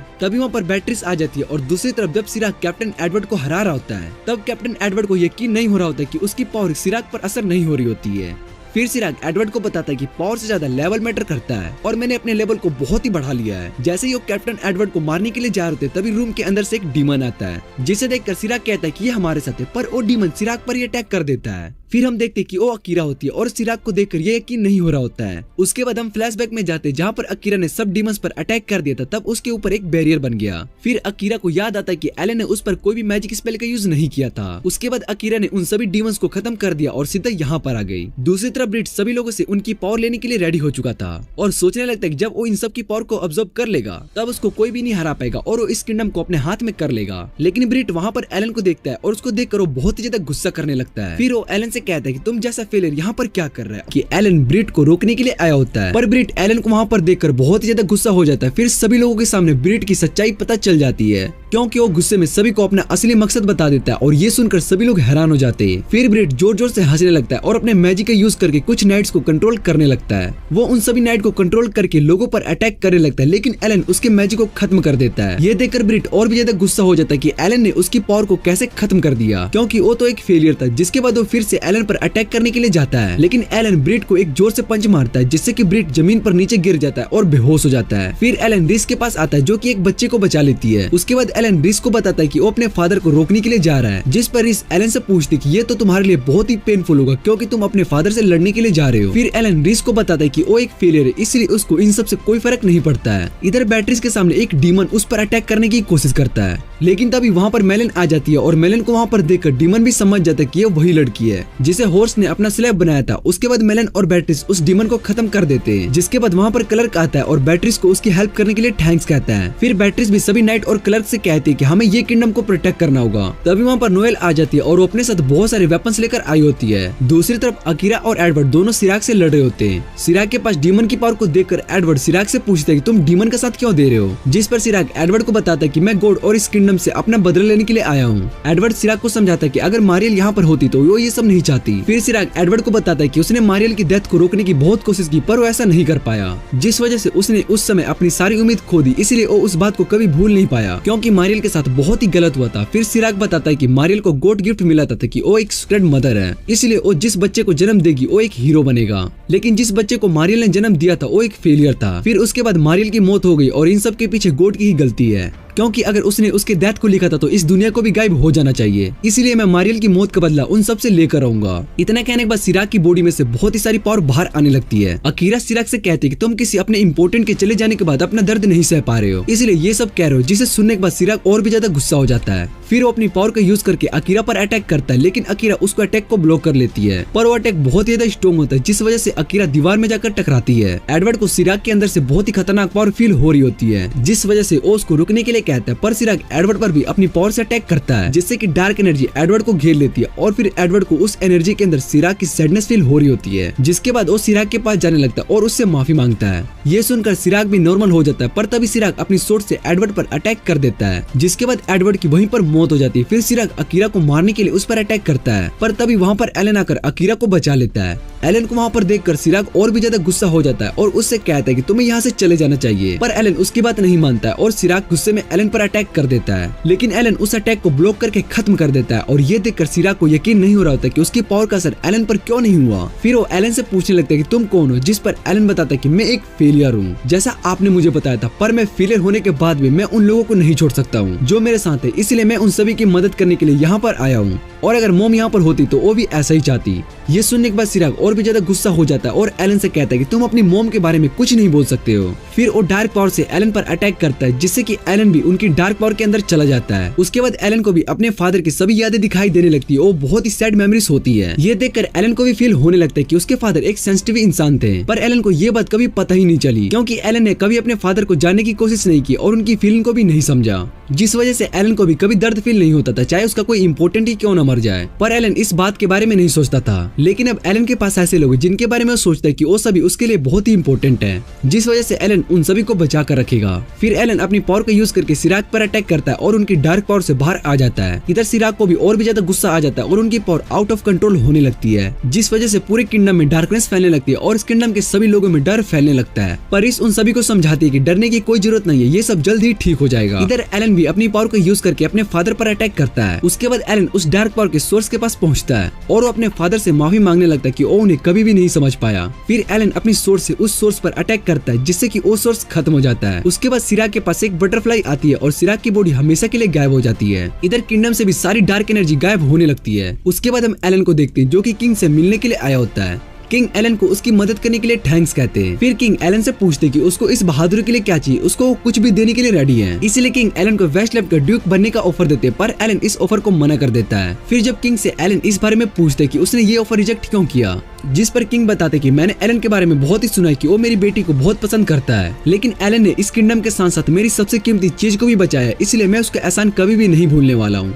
पर मैं उसके डिसीजन को भी रिस्पेक्ट करता हूँ क्योंकि उसने कुछ सोच के इस ऑफर को रिजेक्ट किया होगा। उसके बाद हम एलन को देखते हैं जो कि मिलेन और नोवेल के साथ वापस जाने लगता है, लेकिन तभी वहाँ पर रीस आ जाती है और वो एलन से कहती है कि वो भी उनके साथ जाने वाली है। ये सुनकर सभी बहुत ही ज्यादा हैरान हो जाते हैं। फिर रीस बताते हैं कि वो बहुत ही इंपॉर्टेंट काम से वेस्टफील्ड जा रही है क्योंकि उसके फादर ने उसको वेस्टफील्ड का डकी बना दिया है, जिस वजह से अब वहाँ की सारी रिस्पॉन्सिबिलिटी अब रीस की हो गई है। इसी कारण से रीस को वेस्टलेफ्ट जाना होगा और वहाँ के सारे काम और रिस्पॉन्सिबिलिटी को मैनेज करना होगा। फिर एलन कहता है कि ये सब डिसाइड हो चुका है तो तुम मेरे साथ भी चल सकती हो। उसके बाद नोएल रीस से पूछती है कि बैट्रिस कहाँ पर है और वो हमारे साथ क्यों नहीं जाने वाली है, जिस पर रीस बताती है कि बैट्रिस रॉयल फैमिली की गार्ड है लेकिन मैं अब रीस वेस्टफील्ड हूँ, जिस वजह से उसको अब मेरा गार्ड बनने की जरूरत नहीं है, अब वो फ्री है। उसके बाद रीस बताती है कि वो एलन के साथ ज्यादा सेफ फील करती है इसलिए अब से वो उसके साथ रहने वाली है। फिर वो सभी वहाँ से वेस्टफील्ड की ओर जाने लगते हैं। इसके बाद हम एक लड़की को देखते हैं जो कि मैंसन के अंदर होती है और वो अपनी स्पिरिट आइज की मदद से कुछ देख रही होती है। फिर वो एलन के बारे में सोचने लगती है कि एलन को इस दुनिया में भेजने के बाद वो बहुत ही ज्यादा खुश रहने लगा। हम एलन के पास्ट लाइफ को देखते हैं जब वो एक हीरो था, पर उसने अपने लास्ट टाइम में एंजल से ये विश किया था कि वो कभी भी दोबारा से हीरो नहीं बनना चाहता है, इसलिए वो उसको एक नॉर्मल लाइफ दे दे। एंजल भी एलन की ये बात सुनकर रोने लगती है और उसकी ये विश पूरा करती है। फिर जब एलन सोकर उठता है तो उसको पता चलता है कि उसने जो भी अभी सब देखा है वो सब बस एक सपना था। उसके बाद एलन नीचे ब्रेकफास्ट करने के लिए आता है और रीस ने सभी के लिए ब्रेकफास्ट बनाकर रखा था। फिर वो एलन से कहते हैं कि हम सब साथ में मिलकर ब्रेकफास्ट करते हैं। एलन रीस की बात मान लेता है और जब वहाँ पर मिलेन और नोएल आती है तो रीस नोएल को देखकर बहुत ही ज्यादा हैरान हो जाती है क्योंकि नोएल ने बहुत ही कम कपड़े पहने हुए थे और एलन नोएल से कहता है कि तुम्हें अच्छे से ड्रेसिंग सेंस के साथ ब्रेकफास्ट करने के लिए आना चाहिए। फिर नोएल बताती है कि वो इन कपड़ों में ज्यादा कंफर्टेबल फील करती है और वैसे भी एलन ने उसको ऐसे बहुत बार देखा है। जिसे सुनने के बाद रीस एलन से कहती है कि ऐसा कब हुआ। वो लगातार एलन से इस बारे में पूछने लगती है। उसके बाद सभी ब्रेकफास्ट करने लगते हैं और एलन उन्हें बताता है कि जब नोएल सोड बना रही होती है तब वहाँ पर बहुत ही ज्यादा हीट होती है, इसलिए नोएल कम कपड़ों में रहकर काम करती है। फिर नोएल बताती है कि ये सब उसके लिए बहुत ही आम बात है, इसलिए उसको इन सब चीजों से कोई फर्क नहीं पड़ता है। उसके बाद वो एलन को जल्दी से ब्रेकफास्ट करने के लिए कहती है और बताती है कि तुम मेरे साथ वेपन की टेस्टिंग के लिए चल रहे हो। फिर रीस बताती है कि एलन मेरे साथ यहाँ पर। वो लड़की कहती है कि ये तुम्हारी प्रॉब्लम है और अभी एलन मेरे साथ चल रहा है। उसके बाद वो सभी मिलकर एलन को खींचने लगते हैं। फिर जब एलन सभी काम को खत्म करने के बाद गार्डन में रेस्ट करने लगता है तभी उसको एहसास होता है कि उसने हमेशा से एक ऐसी लाइफ के बारे में सोचा था। उसके बाद एलन अंदर सभी से कहता है कि वो दूसरे एम्पायर में घूमने के लिए जा रहा है। रीस एलन से इस बारे में पूछती है कि वो दूसरे एम्पायर में क्यों जा रहा है। फिर एलन बताता है कि अगर मुझे वहाँ पर कोई अच्छी जगह मिल गई तो मैं हमेशा के लिए वहीं पर सेटल हो जाऊंगा। उसके बाद नोएल बताती है कि तुम विक्टोरिया एम्पायर जा रहे हो, इसलिए मैं भी तुम्हारे साथ चलूंगी क्योंकि उस एम्पायर में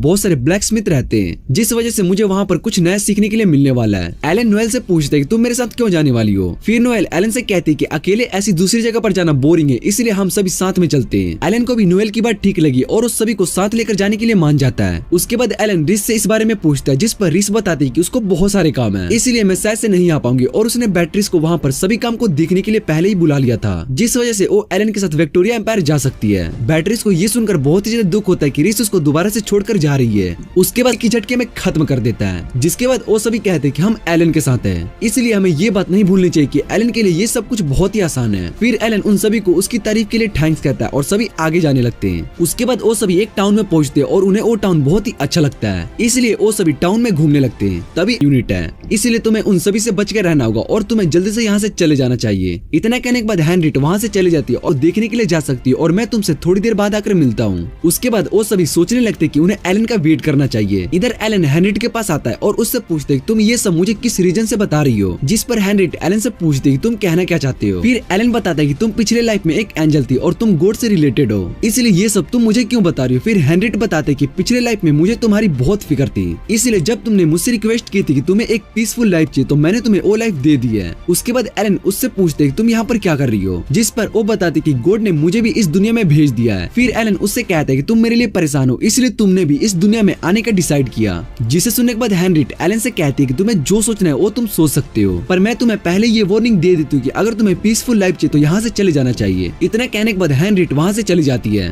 फिर एलन को उस टाउन में एक ब्लास्ट दिखाई देता है और वहाँ पर जाकर वो एक आदमी को देखता है जो कि उसी की तरफ भाग रहा होता है। उसको देखकर एलन उसको रोकने के लिए नीचे गिरा देता है। तभी उस आदमी के अंदर से एक डार्क पावर बाहर आती है और वो मर जाता है, जिसे देखकर एलन समझ जाता है कि किसी डीमन ने इस आदमी पर अपने मैजिक का यूज किया है। उसके बाद वहाँ पर ब्लैक नाइट यूनिट आ जाती है और एलन को पकड़ लेती है। फिर उस यूनिट की कैप्टन जो कि एक लड़की होती है वो एलन से इस बारे में पूछती है कि उसने इस इंसान को कैसे मारा, जिस पर एलन उसको बताता है कि उसने इस इंसान को नहीं मारा, ये किसी डीमन की पावर की वजह से मर गया। पर उसको एलन की बातों पर विश्वास नहीं हो रहा रहा होता है, इसलिए वो उसको अपने साथ चलने के लिए कहती है। लेकिन तभी एलन वहाँ से गायब हो जाता है और ये देखकर वो सभी बहुत ज्यादा हैरान हो जाते हैं। फिर वो लड़की सभी नाइट्स को ऑर्डर देती है कि वो टाउन के सभी गेट को बंद कर दे, जिससे कि वो कोई भी इस टाउन से बाहर ना जा सके। इधर मिलेन ने एलन को अपने साथ बचा कर लाई, तभी वहाँ पर हेनरिट आ जाती है। फिर वो एलन से कहती कि मैंने तुम्हें यहाँ पर कोई भी गड़बड़ करने से मना की थी, पर तुमने मेरी बात नहीं सुनी। एलन रिस से कहते कि तुम यहाँ पर कैसे आई, जिस पर रिस बताती कि तुम्हारे जाने के बाद कुछ देर बाद हेनरिट वहाँ पर आई और उसने हमें बताया कि तुम मुश्किल में हो, इसलिए उसने मिलेन से कहा कि तुम एलन को लेकर आओगी। फिर एलन को समझ में आ जाता है कि मिलेन के पास डीमन पावर है, जिस वजह से कोई भी नाइट उसको वहाँ पर फील नहीं कर पाया। एलन सभी से कहता है कि हमें जल्दी से इस जगह से निकलना होगा, क्योंकि हम बहुत ही बड़ी मुश्किल में पड़ने वाले हैं। फिर हेनरिट बताते कि अभी तक तो वो इस टाउन को पूरी तरीके से बंद कर दिया होगा, इसलिए अब तुम सब यहाँ से बाहर नहीं जा सकते हो। एलन और सभी सोचने लगते कि अब वो क्या करेंगे, क्योंकि वो इस जगह पर ज्यादा देर तक छुप कर नहीं रह सकते, इसलिए उन्हें जल्दी से कुछ करना होगा। फिर हेनरिट बताते कि वो सभी उसके घर पर रह सकते हैं, जिसके बाद वो सभी हेनरिट के मेंशन पर आ जाते हैं। उसके बाद एक बटलर बाहर आता है और हेनरिट से पूछते हैं कि क्या ये सभी हमारे गेस्ट हैं, जिस पर हेनरिट बताते कि ये सभी कुछ दिनों के लिए हमारे साथ रहेंगे, इसलिए तुम इन सभी को रूम दिखा दो। तभी बटलर एलन की ओर देखता है और उसको पहचान लेता है और एलन भी उस बटलर को पहचान लेता है। जिसके बाद रीस उससे पूछती है क्या तुम एक दूसरे को जानते हो, जिस पर एलन बताता है कि ये हमारे घर में बटलर थे, पर जब इन्हें घर से निकाला गया तो मुझे लगा अब ये नहीं रहे होंगे। बटलर एलन से कहते कि मुझे लेडी हेनरिट ने अपने घर में जॉब के लिए कहा था। ये सुनकर हेनरिट ऑकवर्ड होने लगती है और सभी को अंदर जाने के लिए कहती है। फिर वो सभी घर के अंदर चले जाते हैं और उन्हें हेनरिट का घर बहुत ही अच्छा लगता है। उसके बाद नोएल हेनरिट से पूछती है कि तुम इस मेंशन में अकेले रहती हो, जिस पर हेनरिट बताती कि वो अपने पेरेंट्स के मरने के बाद यहाँ पर अकेली रहती है,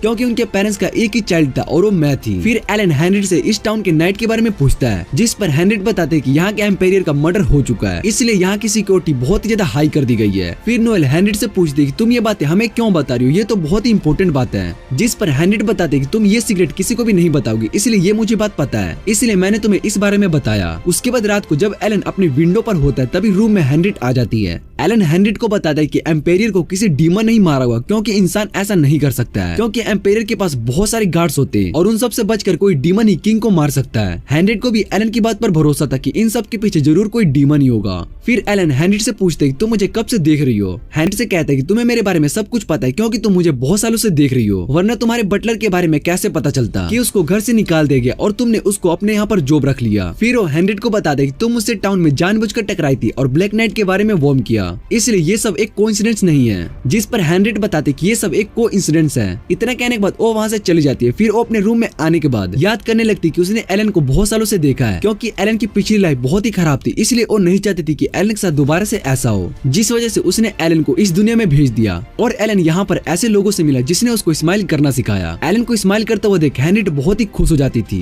क्योंकि एलन जब हीरो था तब उसने कभी भी स्माइल नहीं किया, पर उसको इस बात का बहुत ही दुख है कि एलन की स्माइल के रीजन वो नहीं कोई और इंसान। हम देखते कि नोएल हेनरिट के घर पर रहकर बहुत ही ज्यादा बोर हो चुकी थी, क्योंकि वो इस जगह पर कुछ सोर्ड स्मिथ से मिलने के लिए आई थी, पर वो उन सब से नहीं मिल पा रही थी। फिर नोएल वहाँ पर सोर्ड बनाने की इमेजिनेशन करने लगती है, जिसे देखकर रिस बहुत ही ज्यादा परेशान हो जाती है। एलन सभी से कहता है कि ब्लैक नाइट तो उसे ढूंढ रहे, इसलिए नोएल और बाकी सब तो बाहर जा सकते हैं। जिसे सुनने के बाद हेनरिट कहती है कि ऐसा हो सकता है। फिर नोएल उससे पूछती है कि क्या मैं बाहर जा सकती हूँ। फिर वो मिलेन के साथ बाहर टाउन में घूमने के लिए चली जाती है, जहाँ पर वो दोनों बहुत ही इंजॉय करते हैं। उसके बाद जैसे ही वो सभी वापस आ रहे थे, तभी सभी एल्फ्स नोएल की तरफ ही देख रहे होते हैं। ये देखकर नोएल सोचने लगती है कि वो शायद से बहुत ही क्यूट है, इसलिए उसको देख रहे हैं। फिर नोएल के पास कुछ लोग आने लगते हैं, लेकिन मिलेन उन सभी को नोएल से दूर कर देती है। जिसके बाद सभी एल्फ नोएल को घेर लेते और ये देखकर मिलेन नोएल को वहाँ से लेकर वापस आ जाती है। जहाँ नोएल सभी को इस बारे में बताती तो उसको लगने लगता है कि वो सच में बहुत ही क्यूट है, पर तभी हेनरिट नोएल से कहती कि ऐसा कुछ भी नहीं, लेकिन वो सब एल्फ नोएल में इंटरेस्टेड है। फिर वो नोएल से पूछती है क्या तुम्हें तुम्हारे पास्ट के बारे में पता है, जिस पर नोएल बताते कि उसको अपना पास्ट जानना है, पर उसकी मेमोरीज जा चुकी है। जिसके बाद हेनरिट नोएल से कहती कि मैं तुम्हें तुम्हारे पास्ट के बारे में बता सकती हूँ। फिर वो सभी बाहर गार्डन में आ जाते और सभी को एल्फ फॉरेस्ट में टेलीपोर्ट कर देती है। नोएल हेनरिट से कहती कि अगर वो इस जगह से तो उसको इस फॉरेस्ट के बारे में कुछ याद नहीं है। जिस पर हेनरिट नोएल को बताते कि एल्फ फॉरेस्ट को प्रोटेक्ट करने के लिए इस पर बैरियर लगा है, जिससे कि बाहर के लोग इस फॉरेस्ट के अंदर आ सकते हैं, और जो भी इस फॉरेस्ट के बाहर जाता है उसकी मेमोरीज खत्म हो जाती है। लेकिन हेनरिट के साथ ऐसा नहीं हो सकता और वो इस फॉरेस्ट में कभी भी जा सकती है। फिर एलन बताता है कि मुझे इस फॉरेस्ट और इसके बैरियर के बारे में कैसे नहीं पता चला, और वो हेनरिट से पूछते कि क्या तुम तो इन सब में इन्वॉल्व नहीं हो। जिसे सुनने के बाद हेनरिट बहाने लगाने लगती कि ऐसा कुछ भी नहीं है। उसके बाद वो सभी एल्फ फॉरेस्ट में चले जाते, जहाँ पर सभी एल्फ उन्हें घेर लेते हैं। फिर हेनरिट बताते कि ये सब अब हमें कुछ नहीं करेंगे, इनकी सुप्रीम रूलर आ चुकी है। जिसके बाद वो सभी एल्फ नोएल के आगे झुक जाते और उनको अपना रूलर बताते हैं। उसके बाद वो सभी नोएल का वेलकम करते, पर नोएल को कुछ भी समझ में नहीं आ रहा होता है। हेनरिट नोएल को बताती है कि तुम्हारे पास गोट का दिया स्पेशल गिफ्ट फेरी और आइस है जो कि रॉयल एल्फ के पास होता है। ये सुनने के बाद एलन को भी याद आ जाता है कि होरेस ने उससे यही कहा था। फिर नोएल को समझ में आता है कि वो इनमें से एक है और फिर नोएल हेनरिट से कहती कि क्या वो रॉयल फैमिली से है, जिस पर हेनरिट बताते कि रॉयल फैमिली अब खत्म हो चुकी है पर तुम्हारे अंदर उन्हीं की ब्लड है, जिस वजह से ये सब तुम्हें अपना रूलर मानते। फिर उनमें से एक एल्फ जो कि पार्सवेल होता है वो नोएल को बताते कि उसने पिछले रॉयल एल्फ को सर्व किया था, इसलिए अब से वो और उसके सभी साथी नोएल को सर्व करेंगे। ये सुनकर नोएल उन सभी से कहते कि तुम सब मुझे अपना रूलर ऐसे नहीं बना सकते हो, जिस पर पार्सिकल नोएल से कहते कि आप सबके डिसीजन के बाद हम सब कुछ करेंगे, इसलिए हम आपको फोर्स नहीं करेंगे। फिर पार्सिकल नोएल और बाकी सभी को एल्फ फॉरेस्ट दिखाने लगता है और इस वहाँ पर कुछ एल्फ को देखते हैं जो कि ह्यूमन टूल का यूज कर रहे होते हैं। पार्सिकल बताता है कि ये सब तो हेनरिट ने किया है, जिसे सुनने के बाद हेनरिट पार्सिकल को चुप रहने के लिए कहता है। तभी वहाँ पर 2 डीमन चाइल्ड आते और नोएल को नट्स देते और उससे कहते कि कल उसके लिए और गिफ्ट्स लाएंगे। फिर पार्सिकल उन दोनों बच्चों को वहाँ से जाने के लिए कहता है और फिलिप को सामने आने के लिए कहता है जो कि पेड़ के पीछे छुपा था। उसके बाद फिलिप उन सभी के सामने आता है और पार्सिकल फिलिप से कहता है कि तुम नोएल से मिलना चाहते हो, इसलिए तुम हम सब का पीछा कर रहे हो। जिस पर फिलिप कहता है कि मुझे भी आपके रूलर से बात करना है, जिस पर पार्सिकल फिलिप को मना कर देता है और बताता है कि अभी हम जरूरी काम से जा रहे हैं। जिसके बाद फिलिप कहता है कि वो सब नोएल से मिल सकते पर मैं क्यों नहीं मिल सकता जबकि वो तो बुरे हैं। इतना कहने के बाद पार्सिकल फिलिप पर गुस्सा करता है और फिलिप वहाँ से चला जाता है। फिर नोएल पार्सिकल से पूछती कि फिलिप किन बुरे लोगों की बात कर रहा था, जिस पर पार्सिकल कुछ भी नहीं बताता और वो सभी वहाँ से जाने लगते हैं। उसके बाद हम कैप्टन रिजेट को देखते हैं जो कि ब्लैक नाइट की कैप्टन होती है और वो मैंसन के बाहर जा रही होती है। तभी वहाँ पर एक आदमी आ जाता है जिसका नाम ओसवर्ड होता है। फिर रिजर्ट ओसवर्ड से पूछती है क्या उसको एल्फ फॉरेस्ट का एंट्रेंस मिला, जिस पर ओसवर्ड बताते कि उसको एंट्रेंस अभी भी नहीं मिला। जिसे सुनने के बाद रिजर्ट ओसवर्ड से कहते कि तुम शायद से उस फॉरेस्ट को कभी भी नहीं ढूंढ पाओगे। ये सुनने के बाद ओसवर्ड गुस्सा हो जाता है और रिजर्ट का मजाक उड़ाने लगता है। फिर रिजर्ट अपनी सोर्ड को ओसवर्ड के गर्दन पर रख देती है और उससे कहती कि मैं मजाक के मूड में नहीं हूँ। उसके बाद ओसवर्ड वहाँ से जाने लगता है और रिजर्ट उससे कहती है तुम सिचुएशन को और भी ज्यादा खराब नहीं करोगे। इधर एल्फ फॉरेस्ट में सभी नोएल के आने की खुशी को सेलिब्रेट कर रहे होते हैं। फिर पार्सिकल एलन के पास आता है और उसको बताता है कि नोएल के वापस आने से हमें हमारा दूसरा रूलर मिल चुका है। वो एलन को बताता है कि बिना उसके रूलर के वो कुछ भी नहीं है, क्योंकि उनकी वजह से हम ग्रो कर पाते हैं। उसके बाद पार्सिकल एलन को बताता है कि इन सब में हमारी मदद हेनरिट ने की है। उसके बाद पार्सिकल को नोएल के बारे में बताया था कि वो एक सोर्ड स्मिथ बन गई और उसके पास फेरिस आई है। जिसे सुनने के बाद एलन सोचने लगता है कि हेनरिट पहले जैसी वो पहले भी लोगों की मदद करती थी। फिर पार्सिकल बताता है कि हेनरिट ने हमें बाहर के लोगों के बारे में बताया और उनके कल्चर को समझाया, हमारी मदद की है, जिससे कि हम सभी बाहर की दुनिया में जा सकते और बाहर के लोगों से मिल पाते।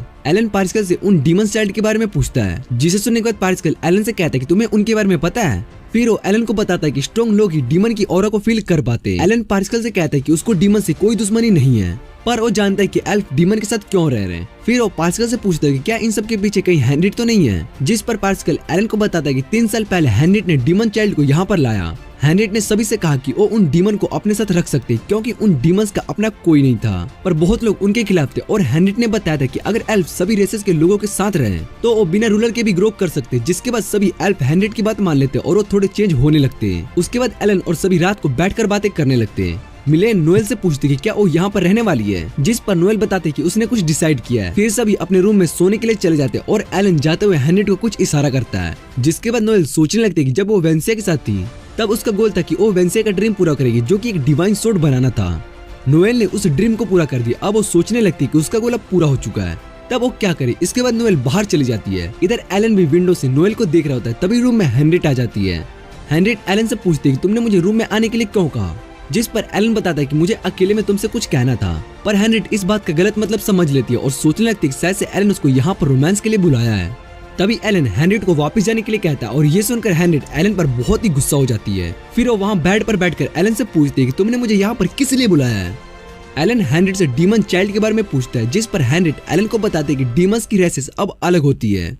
वो बताते कि जब इंसान किसी रीजन से किसी दूसरे की मौत को चाहता है तब इस दुनिया के रूल के हिसाब से वो डीमन बन जाता है। पर डीमन चाइल्ड डीमन पहने से ही बोर्न होते, लेकिन उनकी जिंदगी बहुत ही मुश्किल होती है क्योंकि डीमन से सभी बहुत ही हेट करते, जिस वजह से वो सिर्फ डीमन सर्वाइव कर पाते और वो स्ट्रॉन्ग होते हैं। जिसे सुनने के बाद एलन सोचता है कि डीमंस के साथ ये तो बहुत ही बुरा होता है। फिर वो हेनरिट से उन दोनों बच्चों के बारे में पूछता है, जिस पर हेनरिट बताते कि उसको वो बच्चे तब मिले जब वो मौत के करीब थे, इसलिए वो उन्हें अकेला नहीं छोड़ सकती और इसी कारण से उसने उन दोनों को यहाँ पर एल्फ फॉरेस्ट में लाई। ये सुनकर एलन हेनरिट से कहते कि तुम पहले की तरह अभी भी हो बहुत ही काइंड और अच्छी इंसान हो। ये सुनने के बाद तो हेनरिट ब्लश करने लगती है। फिर अगले दिन वो सभी दोबारा से एल्फ फॉरेस्ट में घूमने लगते। तभी नोएल के पास वो डीमन चाइल्ड दोबारा से आते हैं।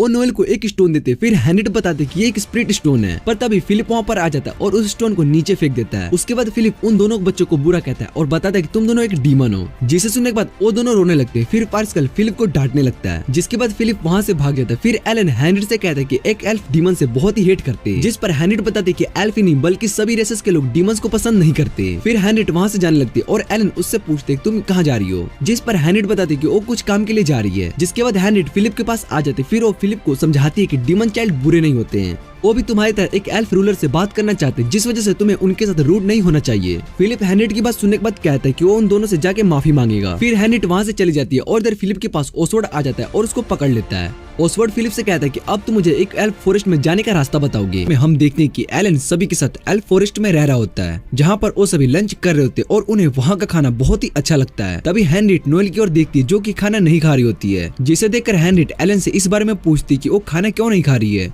जिस पर एलन बताता है कि शायद से उसको ये खाना अच्छा नहीं लग रहा है इसलिए वो नहीं खा रही है। जिसे सुनने के बाद एलन कहता है कि हमें नोएल को थोड़ा टाइम देना चाहिए। फिर हेनरिट एलन से पूछती है क्या हम नोएल की मदद नहीं कर सकते। जिसे सुनने के बाद एलन कहता है कि हमें नोएल को थोड़ा टाइम देना चाहिए क्योंकि वो खुद डिसाइड कर सकती है कि उसको क्या ठीक लगता है। उसके बाद हेनरिट और सभी फॉरेस्ट में आ जाते, जहाँ पर हेनरिट पार्सिकल से कहती कि वो सबको जंगल दिखा दे और मैं बाहर फिलिप को ढूंढने के लिए जा रही हूँ। जिस पर पार्सिकल हेनरिट से कहते कि आपको उसके लिए परेशान होना नहीं चाहिए। फिर हेनरिट बताती कि वो अपने मेंशन जा रही है इसलिए वो फिलिप को भी ढूंढ लेगी। उसके बाद हेनरिट वहाँ से चली जाती है और एलन पार्सिकल से पूछते कि कुछ हुआ है क्या, जिस पर पार्सिकल बताता है कि एक एल्फ अभी तक स्पिरिट फॉरेस्ट वापस नहीं आया है। तभी नोएल पार्सिकल से पूछती है क्या वो फिलिप है जो अभी तक वापस नहीं आया है। इधर हेनरिट टाउन में फिलिप को ढूंढ रही होती पर उसको फिलिप कहीं भी नहीं मिल रहा होता है। एलन पार्सिकल से पूछते हैं क्या यहाँ पर सभी एल्फ ऐसे ही केयर फ्री रहते हैं, जिस पर पार्सिकल बताता है कि एल्फ को यहाँ पर फॉरेस्ट में किसी भी तरह की काम करने की जरूरत नहीं होती है क्योंकि उनकी रेस बहुत ही कम है, पर वो सभी लंबी एज तक जिंदा रहते हैं इसलिए वो बस अपनी लाइफ आराम से स्पेंड करते हैं। मिलेन पार्सिकल से पूछती है तुम सभी खाना क्या खाते और उन्हें खाना कहाँ से मिलता है। जिसके बाद पार्सिकल उन्हें एक एप्पल दिखाता है, जिसे देखकर वो सभी हैरान हो जाते हैं और उससे पूछते तुम मैजिक से खाना बनाते हो। फिर पार्सिकल बताता है कि हमें फूड को लेकर कोई भी परेशानी नहीं होती क्योंकि ये जंगल हमें फूड प्रोवाइड करता है। रीस पार्सिकल से इस बारे में पूछती है, जिस पर पार्सिकल बताता है कि ये जंगल हमारा हिस्सा है और हम इस जंगल का हिस्सा है, लेकिन रीस को कुछ भी समझ में नहीं आ रहा होता है। फिर एलन अपनी स्पिरिट आइज का यूज करके देखता है तो उसको पता चलता है कि यहाँ जंगल में सभी एल्फ के सोल जुड़े हुए हैं। जिसे सुनने के बाद पार्सिकल एलन से पूछता है कि तुम्हें इस बारे में कैसे पता चला।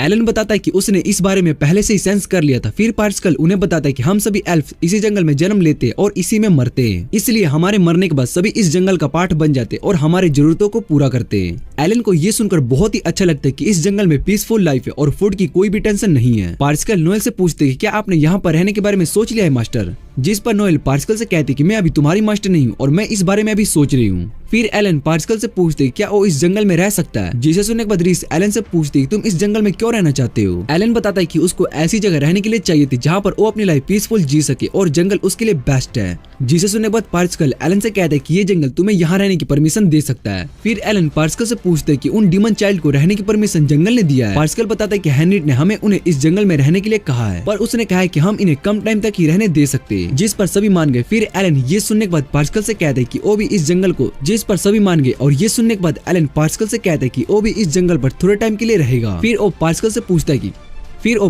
पूछता है कि यहाँ पर रहने का सबसे शॉर्ट टाइम पीरियड कितने टाइम का है। जिस पर पार्सिकल बताता है कि यहाँ पर सबसे शॉर्ट टाइम 100 साल तक का है। जिसे सुनने के बाद वो सभी हैरान हो जाते हैं।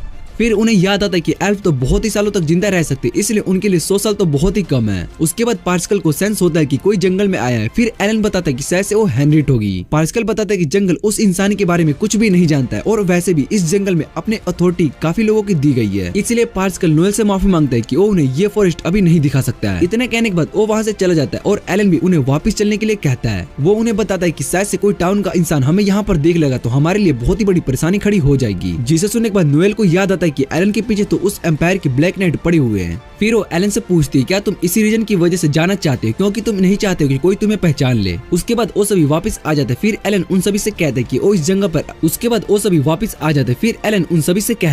वो इस जंगल पर अपनी लाइफ आराम से स्पेंड कर सकता है और यहाँ पर वो हेनरिट से भी मिल लेगा। इधर रीस को एलन की बात को सुनकर बहुत ही ज्यादा गुस्सा आ जाता है और वो उससे पूछती है तुम्हारा हेनरिट के साथ क्या रिलेशन है। जिस पर एलन उसको बताता है कि हम दोनों के बीच में कोई स्पेशल रिलेशन नहीं है, पर शायद से हमारे फेट आपस में मिलते हैं। ये सुनकर रीस को और भी ज्यादा गुस्सा आ जाता है और नोएल एलन एलन से पूछती है कि तुम हेनरिट से शादी करने वाले हो। फिर इस एलन से इस बारे में पूछने लगती है और इधर नोएल उन दोनों को ऐसे लड़ते हुए देख उनसे कहती है कि तुम दोनों बिल्कुल हस्बैंड वाइफ की तरह बिहेव करते हो, जिसे सुनने के बाद वो दोनों शर्मा जाते और कहते कि ऐसा कुछ भी नहीं है। फिर नोएल बताते कि वो भी इस जगह पर रहने वाली, इसलिए वो एलन पर नजर रखेगी, जिसे सुनने के बाद एलन नोएल से पूछते है कि तुम स्वॉर्ड स्मिथ का काम छोड़ दोगी, जिस पर नोएल बताते कि यहाँ एम्पायर में बहुत ही अच्छे स्मिथ है, इसलिए वो यहाँ पर रहकर और भी अच्छे से काम सीख सकती है। फिर मिलेन भी यहाँ पर रहने के लिए मान जाती है, जिसके बाद रीस कहती है कि वो भी इस जगह पर रहेगी और एलन रीस को बताता है कि तुम यहाँ पर नहीं रह सकती हो क्योंकि तुम वेस्टफेल्ड की डकी और फॉर्मर प्रिंसेस हो, इसलिए वहाँ तुम्हारा रहना बहुत ही जरूरी है। इधर हेनरिट अपने मेंशन पर आती है जहाँ पर लिस उसका पहले से ही वेट कर रही होती है। लिस हेनरिट को बताती है कि पिछले साल ही हमारे एम्पेरियर का मर्डर हो गया था और इन सब में शायद हेनरिट भी रिलेटेड है, जिसे सुनने के बाद हेनरिट बताती है कि तुम्हें गलतफहमी हुई है क्योंकि मैं इन सब में इन्वॉल्व नहीं हूँ। फिर लिस हेनरिट से कहती है कि ये सब झूठ हो सकता है पर कुछ क्रिमिनल्स यहाँ टाउन से गायब हो चुके हैं, जबकि इस टाउन के सभी रास्तों को बंद कर दिया गया, पर फिर भी हमें उनके बारे में कुछ भी नहीं पता चला,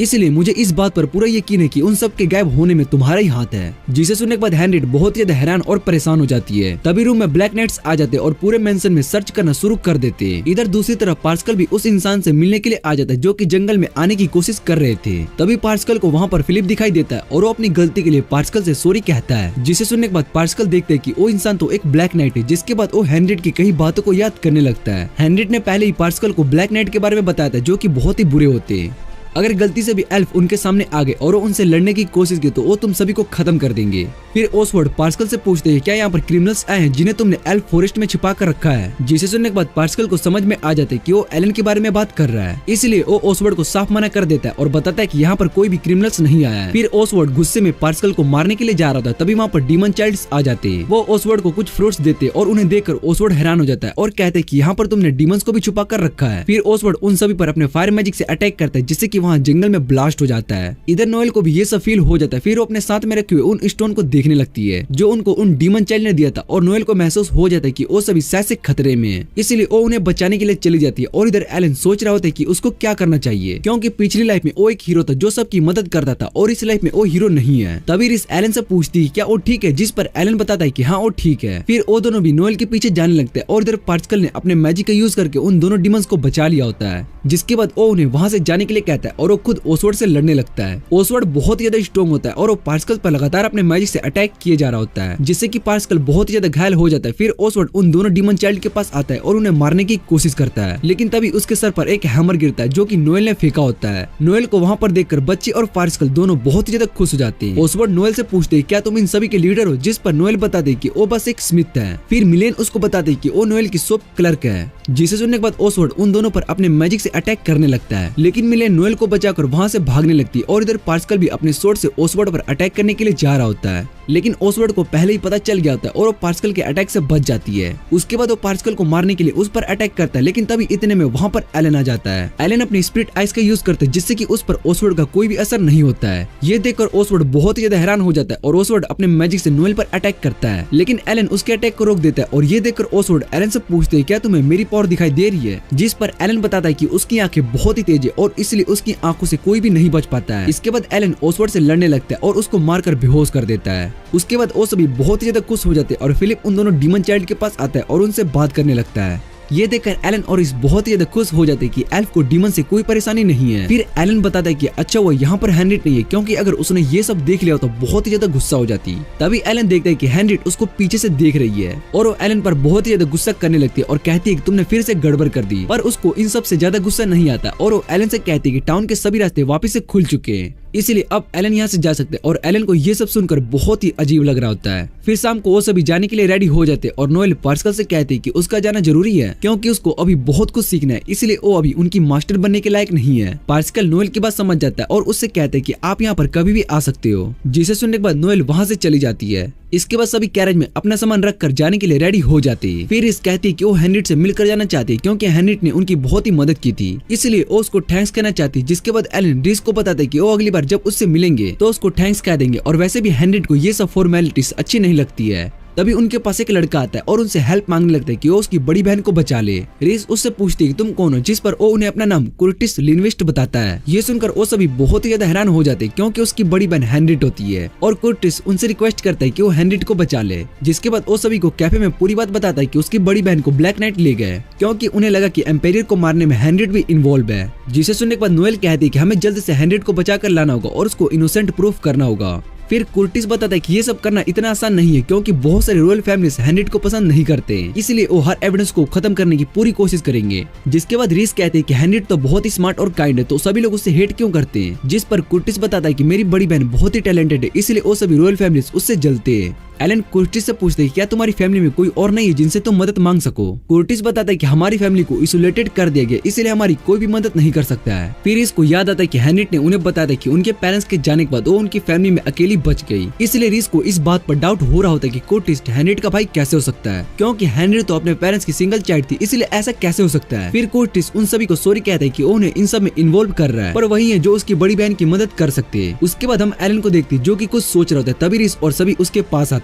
रीस एलन से कहती कि मुझे तुमसे कुर्टिस के बारे में कुछ जरूरी बात करनी है क्योंकि हेनरिट का कोई भी छोटा भाई नहीं है और हम इससे पहले मिले भी नहीं है, पर लेकिन उसको इस बात का कैसे पता चला कि हम हेनरिट के दोस्त हैं। फिर एलन बताता है कि ये बात तो सच है कि हेनरिट को ब्लैक नाइट अपने साथ ले गए क्योंकि मैंने अपने डिवाइन आई से देखा है कि कुछ गार्ड्स हेनरिट को अपने साथ इंपीरियल किंगडम में ले जा रहे हैं। रीस एलन से कहती है कि ये कोई ट्रैप भी हो सकता है, जिसे सुनने के बाद एलन कहता है कि मैं सब कुछ देख लूंगा। इधर हम हेनरिट को देखते हैं जो कि कैरेज में लीज के साथ जा रही होती है। हेनरिट लीज से कहती है कि मैं एक बड़ी फैमिली से हूँ तो मुझे कंफर्टेबल के साथ जाना चाहिए, जिस पर लीज बताती है कि वो इन सब में कुछ भी नहीं कर सकती, तो हेनरिट को ये सब प्रोटोकॉल्स मानने होंगे। हेनरिट उससे कहती है कि वो यहाँ से नहीं भाग सकती, जिस पर लीज बताती है कि तुम्हारे बारे में सभी को पता है कि तुम क्या कर सकती हो, इसलिए अगर मैंने तुम्हें यहाँ से जाने दे दिया तो मुझे मौत की सजा दे दी जाएगी और मैं इन सब में नहीं पढ़ना चाहती हूँ। हेनरिट लीज से पूछती तुमने अपना प्रॉमिस तो पूरा किया है ना, जिस पर लीज बताती कि वो अपना प्रॉमिस कभी भी नहीं तोड़ती है। उसने उसके सभी दोस्तों को छोड़ दिया और अभी तक वो सभी उस टाउन से भी जा चुके होंगे। हेनरिट लीज से कहती कि अगर उसके दोस्तों को कुछ भी हुआ तो उसको मार देगी। इधर कुर्टिस भी एलन और बाकी सभी का वेट कर रहा होता है। फिर वहाँ पर एलन सभी के साथ आ जाता है। एलन कुर्टिस से पूछते कि उसके साथ कौन है, जिस पर कुर्टिस बताता है कि ये मेरा गार्ड है और हम इस पर ट्रस्ट कर सकते हैं। उसके बाद वो सभी कैरेज में बैठकर इंपीरियल किंगडम की ओर जाने लगते हैं। कुर्टिस रीस और नोएल से पूछते हैं कि वो किस बारे में बात कर रही है, जिस पर रीस बताती है कि उसका कैरेज बहुत ही सुंदर है। तभी एलन सीधा कुर्टिस से पूछते हैं क्या तुम हेनरिट के छोटे भाई हो और तुम्हें हमारे बारे में कैसे पता चला कि हेनरिट के हम दोस्त हैं। जिसे सुनने के बाद कुर्टिस को समझ में आ जाता है और उन्हें बताता है कि हेनरिट मेरी फैमिली से है, मैं उसका कजन हूँ, पर मैं उसको अपनी बड़ी बहन ही मानता हूँ क्योंकि जब मेरे पास किसी भी तरह का टैलेंट नहीं था तो सभी मेरा मजाक उड़ाते थे। तब हेनरिट ने उसको समझा और उसने उसको कंफर्ट किया, इसलिए वो उसके साथ ज्यादा टाइम स्पेंड करने लगा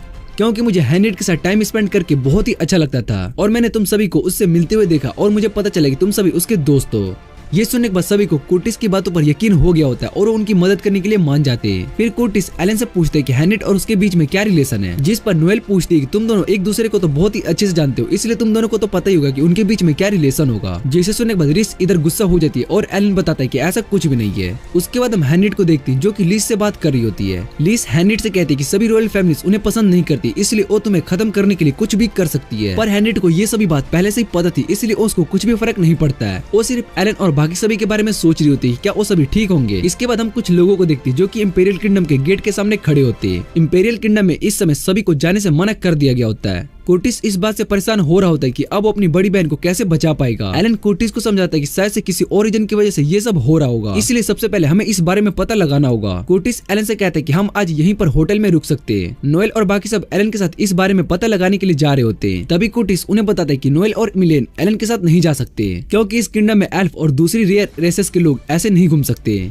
इसलिए तुम्हें मेरे साथ होटल में जाना होगा और वहीं पर छुप कर रहना होगा। उसके बाद रीस और एलन दोनों साथ में मिलकर पहले एडवेंचर गिल्ड को ढूंढने के लिए चले जाते हैं, जिससे कि उन्हें इंपीरियल किंगडम के बारे में पता चल पाए। रीस इस बात से बहुत ही ज्यादा खुश थे कि वो और एलन साथ में मिलकर कुछ टाइम स्पेंड कर पाएंगे। फिर वो दोनों गिल्ड में चले जाते और इधर नोएल मिलेन कुर्टिस के साथ होटल में आ जाते हैं। कुर्टिस नोएल को उनके रूम की कीज देती है और तभी मिलेन उस गार्ड्स के पास आती है और उससे पूछती है कि हम पहले भी मिल चुके हैं, जिस पर वो गार्ड मना कर देता है। फिर नोएल उस गार्ड को उसका आर्मर उतारने के लिए कहती है क्योंकि वो बहुत ही भारी होता है, पर वो गार्ड उस आर्मर को उतारने से भी मना कर देता है। इधर एलन और रीस को गिल्ड में कोई भी इंपॉर्टेंट इन्फॉर्मेशन नहीं मिलती है। फिर तभी गिल्ड में एक बड़ा नाइट आ जाता है और तभी वो लोगों लोगों से पूछते हैं क्या उन्होंने यहाँ पर 6 लोगों को देखा है जो कि यहाँ पर दूसरे टाउन से आए हैं, जिस पर गिल्ड के लोग उन्हें बताने से मना कर देते हैं और उस नाइट से कहते हैं कि हम तुम्हारा काम नहीं करेंगे। जिसे सुनने के बाद वो नाइट 100 गोल्ड कॉइन को टेबल पर रख देता है और बताता है कि जो भी मुझे 6 लोगों के बारे में इन्फॉर्मेशन देगा ये सभी गोल्ड कॉइन्स उनके हो जाएंगे। और ये सुनने के बाद वो सभी बहुत ही ज्यादा हैरान हो जाते हैं। तभी उनमें से एक बताता है कि 2 अजीब लोग इस गिल्ड में ही हैं। पर जैसे ही वो सब पीछे देखते तो उन्हें पता चलता है कि वो दोनों तो वहाँ से भाग चुके हैं। ये देखने के बाद ब्लैक नाइट सीधा गिल्ड से बाहर आता है और एलन और रिस को भागते हुए देख लेता है। फिर वो उनका पीछा करने लगता है और इधर एलन रिस को उठाकर वहाँ से भाग जाता है। इधर वो ब्लैक नाइट एक बच्चे से टकरा जाता है और वो बच्चा रोने लगता है, जिसे देखने के बाद वो एलन और रिस का पीछा नहीं कर पाता है। इधर एलन और रिस भी छुप गए होते तभी उन्हें वहाँ पर ब्लास्ट दिखाई देता है जो कि होटल की ओर हुआ होता है। उस ब्लास्ट को देखकर वो दोनों घबरा जाते और नोएल और मिलेन इस बारे में सोचने लगते।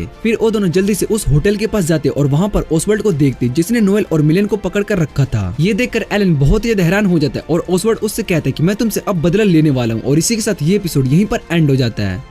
इसके बाद हम देखते हैं कि कुछ मोस्टर गांव पर अटैक करके उसको तबाह कर देते हैं। फिर एक मोस्टर वहां पर एक बच्चे के पास जा रहा होता है और वो बच्चा उस मोस्टर को देखकर बहुत ही ज्यादा डर गया होता है। तभी वहां पर एक लड़का आता है और उस मोस्टर को मार देता है और उस बच्चे से कहता है कि तुम अब सेफ हो। फिर सीन चेंज होता है और हम एलन और रीस को देखते हैं जो कि उस होटल के पास आए होते हैं और वहां पर उनको ओसवर्ड मिलता है जिसने की नोएल और मिलेन को पकड़ कर रखा था और वो एलन से कहता है कि अगर उसने कुछ भी करने की कोशिश की तो वो उन दोनों को मार देगा। पर एलन बहुत ही ज्यादा शांत होता है और उसको ऐसे करता देख ओसवर्ड उससे कहता है कि तुम्हें अपने दोस्तों की फिक्र नहीं है, अगर ऐसा है तो मैं इन्हें मार देता हूँ। और ये सुनने के बाद रीस उसको मना करने लगती है। फिर एलन ओसवर्ड से कहता है कि तुम उन दोनों को मारना चाहते हो पर मैं उससे पहले तुम्हारा सर काट दूंगा। ये सुनने के बाद ओसवर्ड को बहुत ही ज्यादा गुस्सा आ जाता है और उन दोनों को मारने के लिए जा ही रहा होता है। इतने में एलन उसके हाथ को काट देता है। फिर एलन ओसवर्ड से कहता है कि मैं तुमसे कुछ सवाल पूछने वाला हूँ इसलिए तुम्हारा चुप रहना ही ठीक होगा। जिसे सुनने के बाद ओसवर्ड हंसने लगता है। फिर वो एलन से कहता है कि मुझे ये बात पहले से ही पता है कि मैं तुम्हें नहीं हरा पाऊंगा, इसलिए मैंने यहाँ पर सभी लोगों के ऊपर अपना मैजिक कास्ट कर दिया है जिससे कि वो सभी ब्लास्ट होकर मर जाएंगे। फिर वो एलन से कहते हैं कि तुम भला यहाँ कितने लोगों की जान बचा पाओगे। ये सुनने के बाद एलन अपना पास्ट याद करने लगता है। जब उसने एक बच्चे की मदद करने की कोशिश की थी तब वो बच्चा एलन को ही एक मोस्टर समझ रहा था और उससे बहुत ज्यादा डर रहा था। फिर एलन कहता है कि अब मैं कोई हीरो नहीं हूँ इसलिए मुझे इन सभी लोगों को बचाने की कोई जरूरत नहीं है, मैं बस उन्हें ही बचाना चाहता हूँ जो कि मेरे लिए इम्पोर्टेंट है। फिर तभी ओसवर्ड अपने मैजिक का यूज कर देता है और एलन ये देखने के बाद अपने मैजिक से सब कुछ स्लो कर देता है। फिर वो अपनी सोर्ड से ओसवर्ड के सभी मैजिक को खत्म कर देता है और उस बच्चे को भी बचा लेता है। इधर ओसवर्ड को कुछ भी समझ में नहीं आ रहा था कि उसका मैजिक काम क्यों नहीं कर रहा। फिर एलन उसके पास आता है। वो ओसवर्ड से कहता है कि अगर तुम्हारे कुछ लास्ट वर्ड्स है तो तुम कह सकते। और वो एलन को मोस्टर कहता है जिसके बाद एलन उसको मारने के लिए उस पर अपनी सोर्ड से अटैक करता है। तभी वहाँ पर एक नाइट आ जाता है। वो एलन को रुकने के लिए कहता है और फिर एलन उस नाइट से कहता है कि तुम इन सभी में इन्वॉल्व ना हो, तुम्हारे लिए यही अच्छा होगा। फिर वो नाइट एलन से कहता है कि ओसवर्ड ब्लैक नाइट्स का मेंबर है और उसने यहाँ पर टाउन में काफी लोगों को इंजर्ड किया है जिसके लिए उसको सजा जरूर मिलेगी, पर ब्लैक नाइट्स ओसवर्ड को उसकी गलती के लिए सजा देंगे। ये सुनने के बाद एलन उस नाइट से कहता है कि मैं भला नाइट्स पर कैसे ट्रस्ट कर सकता हूँ कि तुम सच कह रहे हो। फिर वो लड़की एलन से कहती है कि उसका नाम सेलिया है और वो ब्लैक नाइट की मेंबर है, इसलिए ओसवर्ड को पनिशमेंट देने की रिस्पॉन्सिबिलिटी भी उनकी है। एलन को सेलिया की बातों पर विश्वास हो जाता है और वो ओसवर्ड को छोड़ देता है। फिर एलन वापिस से होटल में आ जाता है और रीस से नोएल और मिलेन के बारे में पूछता है। रीस उनको बताते हैं कि वो दोनों अभी रेस्ट कर रहे और उनकी चोट भी ठीक हो चुकी है। फिर इस एलन से पूछते हैं कि वो ब्लैक नाइट्स क्या हमारे पीछा कर रहे हैं, जिस पर एलन कहता है कि इस बारे में तो मुझे भी कुछ ठीक से नहीं पता है। रीस एलन से कहते हैं कल हम यहाँ से इंपीरियल कैस्टल जा सकते हैं और फिर एलन बताता है कि हम भी ब्लैक नाइट के साथ इन्वॉल्व हो चुके हैं। रीस एलन से कहते हैं कि शायद से वो ब्लैक नाइट्स उस असैसिन को ढूंढ रहे हैं जिसने कि एम्पायर का मर्डर किया, इसलिए हमें उसके बारे में ज्यादा नहीं सोचना चाहिए। एलन को रीस की बात सही लग रही होती है पर उसको ये समझ में नहीं रहा होता कि वो ब्लैक नाइट्स उनके पीछे आखिर क्यों पड़े हुए हैं। इधर हम सेलिया को देखते हैं जो कि बाकी के नाइट्स के साथ जंगल में आई होती है और रीस को सारी रिपोर्ट देती है और सेलिया रीस से कहती है कि आज ओसवर्ड मरते हुए बचा पर उसने इस बारे में बहुत ही बड़ी गलती की है, इसलिए अब हमें उनके साथ क्या करना चाहिए। जिस पर रीस सेलिका से कहती है कि तुम्हें उसके बारे में नहीं सोचना चाहिए क्योंकि बॉस इस मैटर को खुद ही हैंडल करने वाले हैं। ये सुनकर सेलिया हैरान हो जाती है और तभी वहाँ पर ओसवर्ड के पास एक डार्क स्पिरिट बिस्ट आता है और उसको खा जाता है। इधर रीस हैंड्रिड को अपने साथ एक होटल में लेकर आती है और वो उससे कहती है कि ये जगह तुम्हारे रहने के लिए बेस्ट है। फिर वो वहाँ से जाने लगती है और तभी हैंड्रिड उससे कहती है कि तुम मेरे साथ रुक कर कुछ देर बातें कर सकती हो जिससे कि मैं बोर नहीं होंगी, पर रीस मना कर देती है और बताते कि उसको बहुत सारी काम है। वो हैंड्रिड से कहती है कि अगर तुम्हें कुछ भी चाहिए होगा तो मुझे इन्फॉर्म कर देना। तभी हैंड्रिड उससे रूम के कीज मांगती है पर रीस देने से मना कर देती है। फिर हैंड्रिड बताती है कि अगर मुझे कुछ बुक्स मिल जाए तो मैं बोर नहीं होंगी। जिसे सुनने के बाद रीस हैंड्रिड से पूछती है कि तुम्हें किस तरह की बुक चाहिए। अगले दिन एलन अपने सभी दोस्तों के साथ मटेरियल कैस्टल पर पहुंच जाता है और वो देखते हैं कि वहाँ पर सभी लोग अपना परमिट दिखाकर अंदर जा रहे होते हैं, इसलिए वो सब इंपीरियल कैस्टल में नहीं जा सकते और ब्लैक नाइट भी उन्हें पकड़ लेंगे।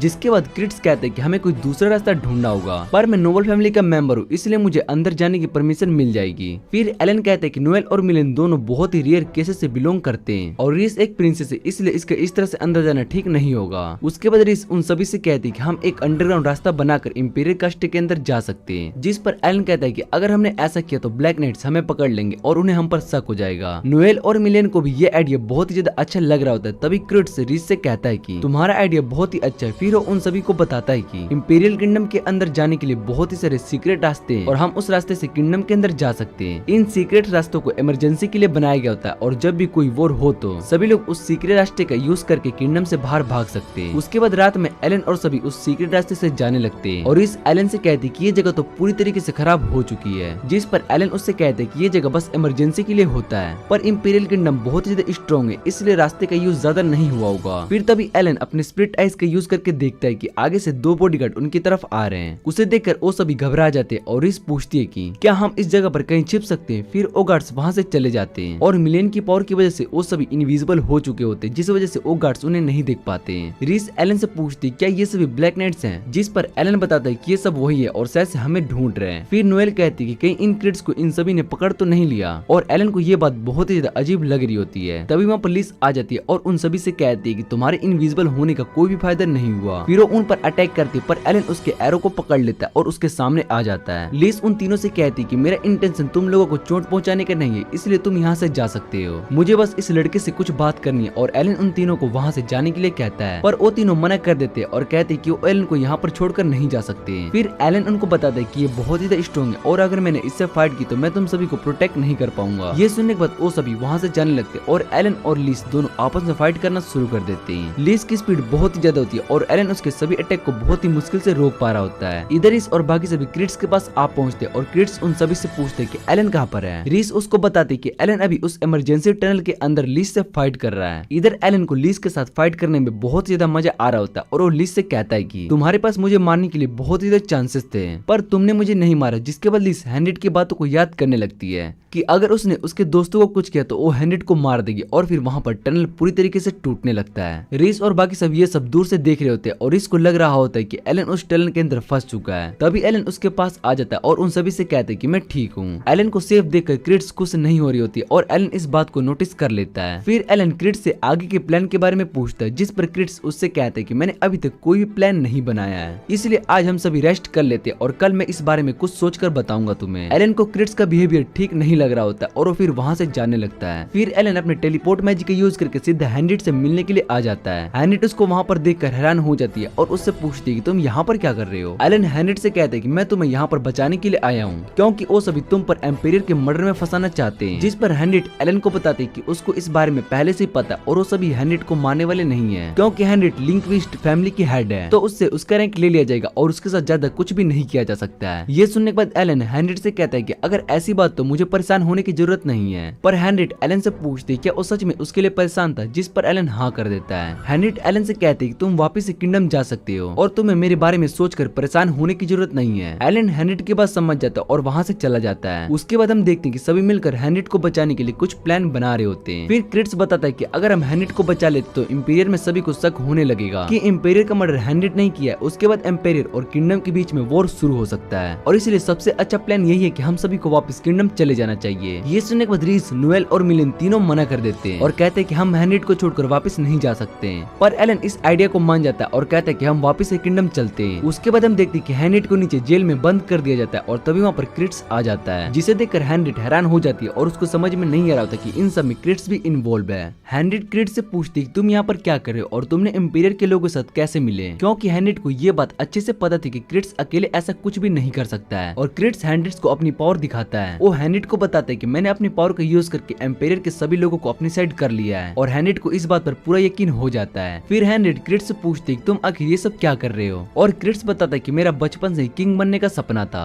जिसे कि मैं पूरा करना चाहता था। और ये सुनने के बाद हैंडेड क्रिट्स से पूछती है तुम्हारी मदर एक नॉर्मल फैमिली से थी जिन्होंने एक नोबल फैमिली से शादी की और इन समय भला तुम किंग कैसे बन सकते हो, जिस पर क्रिट्स हैंडेड से कहते हैं कि मुझे किंग बनने के लिए तुम्हारी जरूरत नहीं है क्योंकि तुम विंकलिस्ट फैमिली की हेड हो जो कि यहाँ की सबसे पावरफुल और सबसे बड़ी फैमिली है और अगर मैं तुमसे शादी कर लेता हूँ तो एम्पायर के सभी लोगों को मुझे किंग एक्सेप्ट करना पड़ेगा। पर हैंडेड इस बात के लिए मना कर देती है और कहती है कि तुम्हारा ये प्लान कभी भी बेकार हो जाएगा। फिर क्रिट्स क्रिट्स हैंड्रेड को इस बात के लिए मनाने लगता है और हैंड्रेड उसकी बात नहीं मान रही होती है। उसके बाद क्रिट्स वहाँ से जाने लगता है और वहाँ पर हम लीस को देखते हैं जो कि क्रिट्स से माफी मांग रही होती है कि वो एलन को उस टनल से हरा नहीं पाई, जिससे कि हमें पता चलता है कि क्रिट्स ने लीस को एलन पर अटैक करने के लिए कहा था। फिर क्रिट्स लीस से कहते हैं कि तुम्हें उस बारे में नहीं सोचना चाहिए, क्योंकि उसको ये बात पता थी कि एलन वापस से किंगडम आ चुका है, इसलिए उन्हें टेंशन लेने की कोई भी जरूरत नहीं है। और इधर एलन बाकी सभी को वापस से किंगडम जाने के लिए कह रहा होता है। एलन उनको बताता है कि हैंड्रेड खुद को प्रोटेक्ट कर सकती है और वो इन सब से जल्दी बाहर आ जाएगी, इसलिए हमें उसके बारे में ज्यादा परेशान नहीं होना चाहिए। उन सभी को एलन की बात पर यकीन होने लगता है और इस एलन से कहती कि मुझे भी कुछ गलत लग रहा है, क्या हमारा इस तरह से हैंड्रेड को छोड़ जाना ठीक होगा? और एलन उसको बताता है कि सब कुछ ठीक है। फिर एलन गार्ड से रुकने के लिए कहता है और बोलता है कि हमें थोड़ा रेस्ट करना चाहिए, इसलिए हम इस जगह पर कुछ देर के लिए रुक जाते हैं। गार्ड्स उनकी बात मान लेते हैं और उस गार्ड्स को क्रिस्ट ने उनके साथ भेजा था।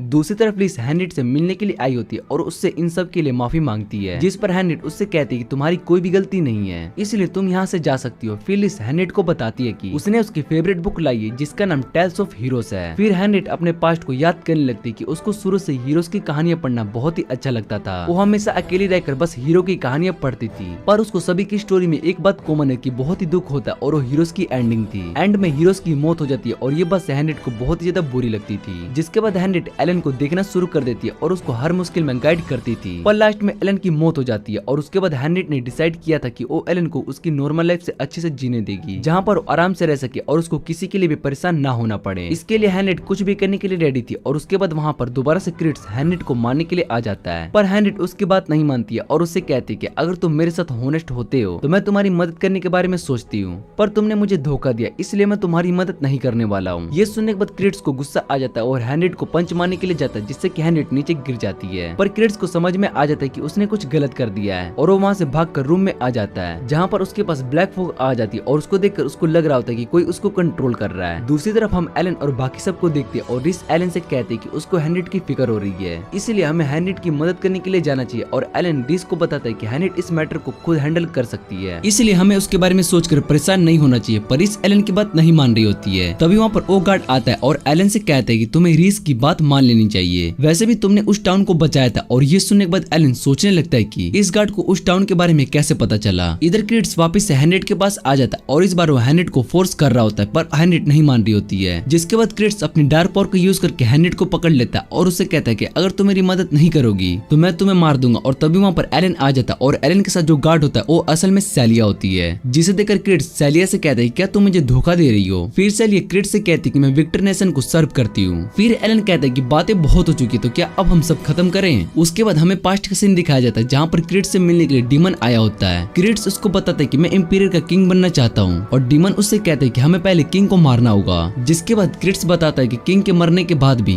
मैं किंग नहीं बन सकता क्योंकि मैं किसी रॉयल फैमिली से नहीं हूँ और एक आउटसाइडर को किंग नहीं बनाया जा सकता। फिर डीमन क्रिट्स से कहता है कि अगर तुमने हैंड्रेड को अपने साइड कर लिया तो तुम किंग बन सकते हो, पर क्रिट्स के पास इतनी पावर नहीं थी। जिसके बाद वो क्रिट्स से कहता है कि तुम मेरी डार्क पावर को यूज कर सकते हो और वो क्रिट्स पर अपनी डार्क पावर को यूज करता है। जिसके बाद क्रिट्स उस डीमन को मार देता है और क्रिट्स की बॉडी में उस डीमन की सोल और पावर आ जाती है। एक तरह से उसकी बॉडी को अब वो डीमन कंट्रोल कर रहा था। फिर क्रिट्स एलन पर अटैक करने लगता है और एलन उसके सभी अटैक से बच जाता है। अब फाइट एलन, सेलिया और क्रिट्स के बीच में हो रही होती है। वो दोनों उसके सभी अटैक से बचे जा रहे थे। जिसके बाद क्रिट्स को बहुत ही ज्यादा गुस्सा आ जाता है और वो सेलिया पर अटैक करता है और सेलिया को उस अटैक से बहुत ही ज्यादा चोट आ जाती है। फिर हैंड्रेड सेलिया के पास आती है और उसको देखने लगती है, पर हैंड्रेड को बहुत ही ज्यादा गुस्सा आ रहा था कि क्रिट्स किंग बनने के लिए अब पूरी तरीके से पागल हो चुका है। लेकिन एलन क्रिट्स को बहुत ही आसानी से हरा देता है। फिर वो क्रिट्स से पूछने लगता है कि तुम्हें मुझे मारना चाहते हो। जिस पर क्रिट्स एलन से कहता है कि जब तक तुम जिंदा हो हैंड्रेड मेरी कभी भी नहीं हो सकती है। ये सुनने के बाद एलन को समझ में आ जाता है कि क्रिट्स किंग नहीं बनना चाहता, उसको तो बस हैंड्रेड चाहिए। फिर एलन क्रिट्स से पूछते हैं कि तुम किंग बनकर आखिर क्या करना चाहते हो। अब क्रिट्स को कुछ भी समझ में नहीं आ रहा होता कि वो असल में किंग क्यों बनना चाहता है। एलन उससे कहते हैं कि तुमने हैंड्रेड को बहुत ज्यादा चोट पहुंचाई है। और ये सुनने के बाद क्रिट्स को एहसास होने लगता है कि उसने कुछ भी गलत किया है। फिर वो रोने लगता है और हैंड्रेड क्रिट्स को ऐसे रोते देख उसको बचपन के दिन याद आने लगते हैं। उसके बाद वो क्रिट्स के पास जाकर उसे समझाने लगती है, पर क्रिट्स उसकी बात नहीं मान रहा था और उसको अपनी डार्क पावर को यूज करके पकड़ लेता है। फिर वो हैंड्रेड से कहते हैं कि मैं एलन को खत्म कर दूंगा, उसके बाद हम दोनों के बीच में कोई भी नहीं आएगा। फिर एलन क्रिट्स से कहता है कि वो इस डार्क पावर को छोड़ दे, उसके पास अभी भी टाइम है। पर क्रिट्स अब पूरी तरीके से डार्क पावर के कंट्रोल में आ चुका होता है और वो एक मोस्टर में बदल जाता है। फिर वो अपनी पावर का यूज करके सेलिया और एलन पर अटैक करता है। वो दोनों उसके अटैक को ब्लॉक कर लेते हैं, पर क्रिट्स की पावर बहुत ही ज्यादा होती है। तभी वहाँ पर लिस आ जाती है और वो उन सभी को क्रिट्स से बचा लेती है। हैंड्रेड लीड से पूछती है कि तुम यहाँ पर क्या कर रही हो। जिस पर लिस उसको बताती है कि एलन ने मेरी मदद की थी, इसलिए वो इस बार एलन की मदद करने के लिए आई है। फिर क्रिट्स लिस से कहता है कि क्या तुम मुझे धोखा देने की कोशिश कर रही हो?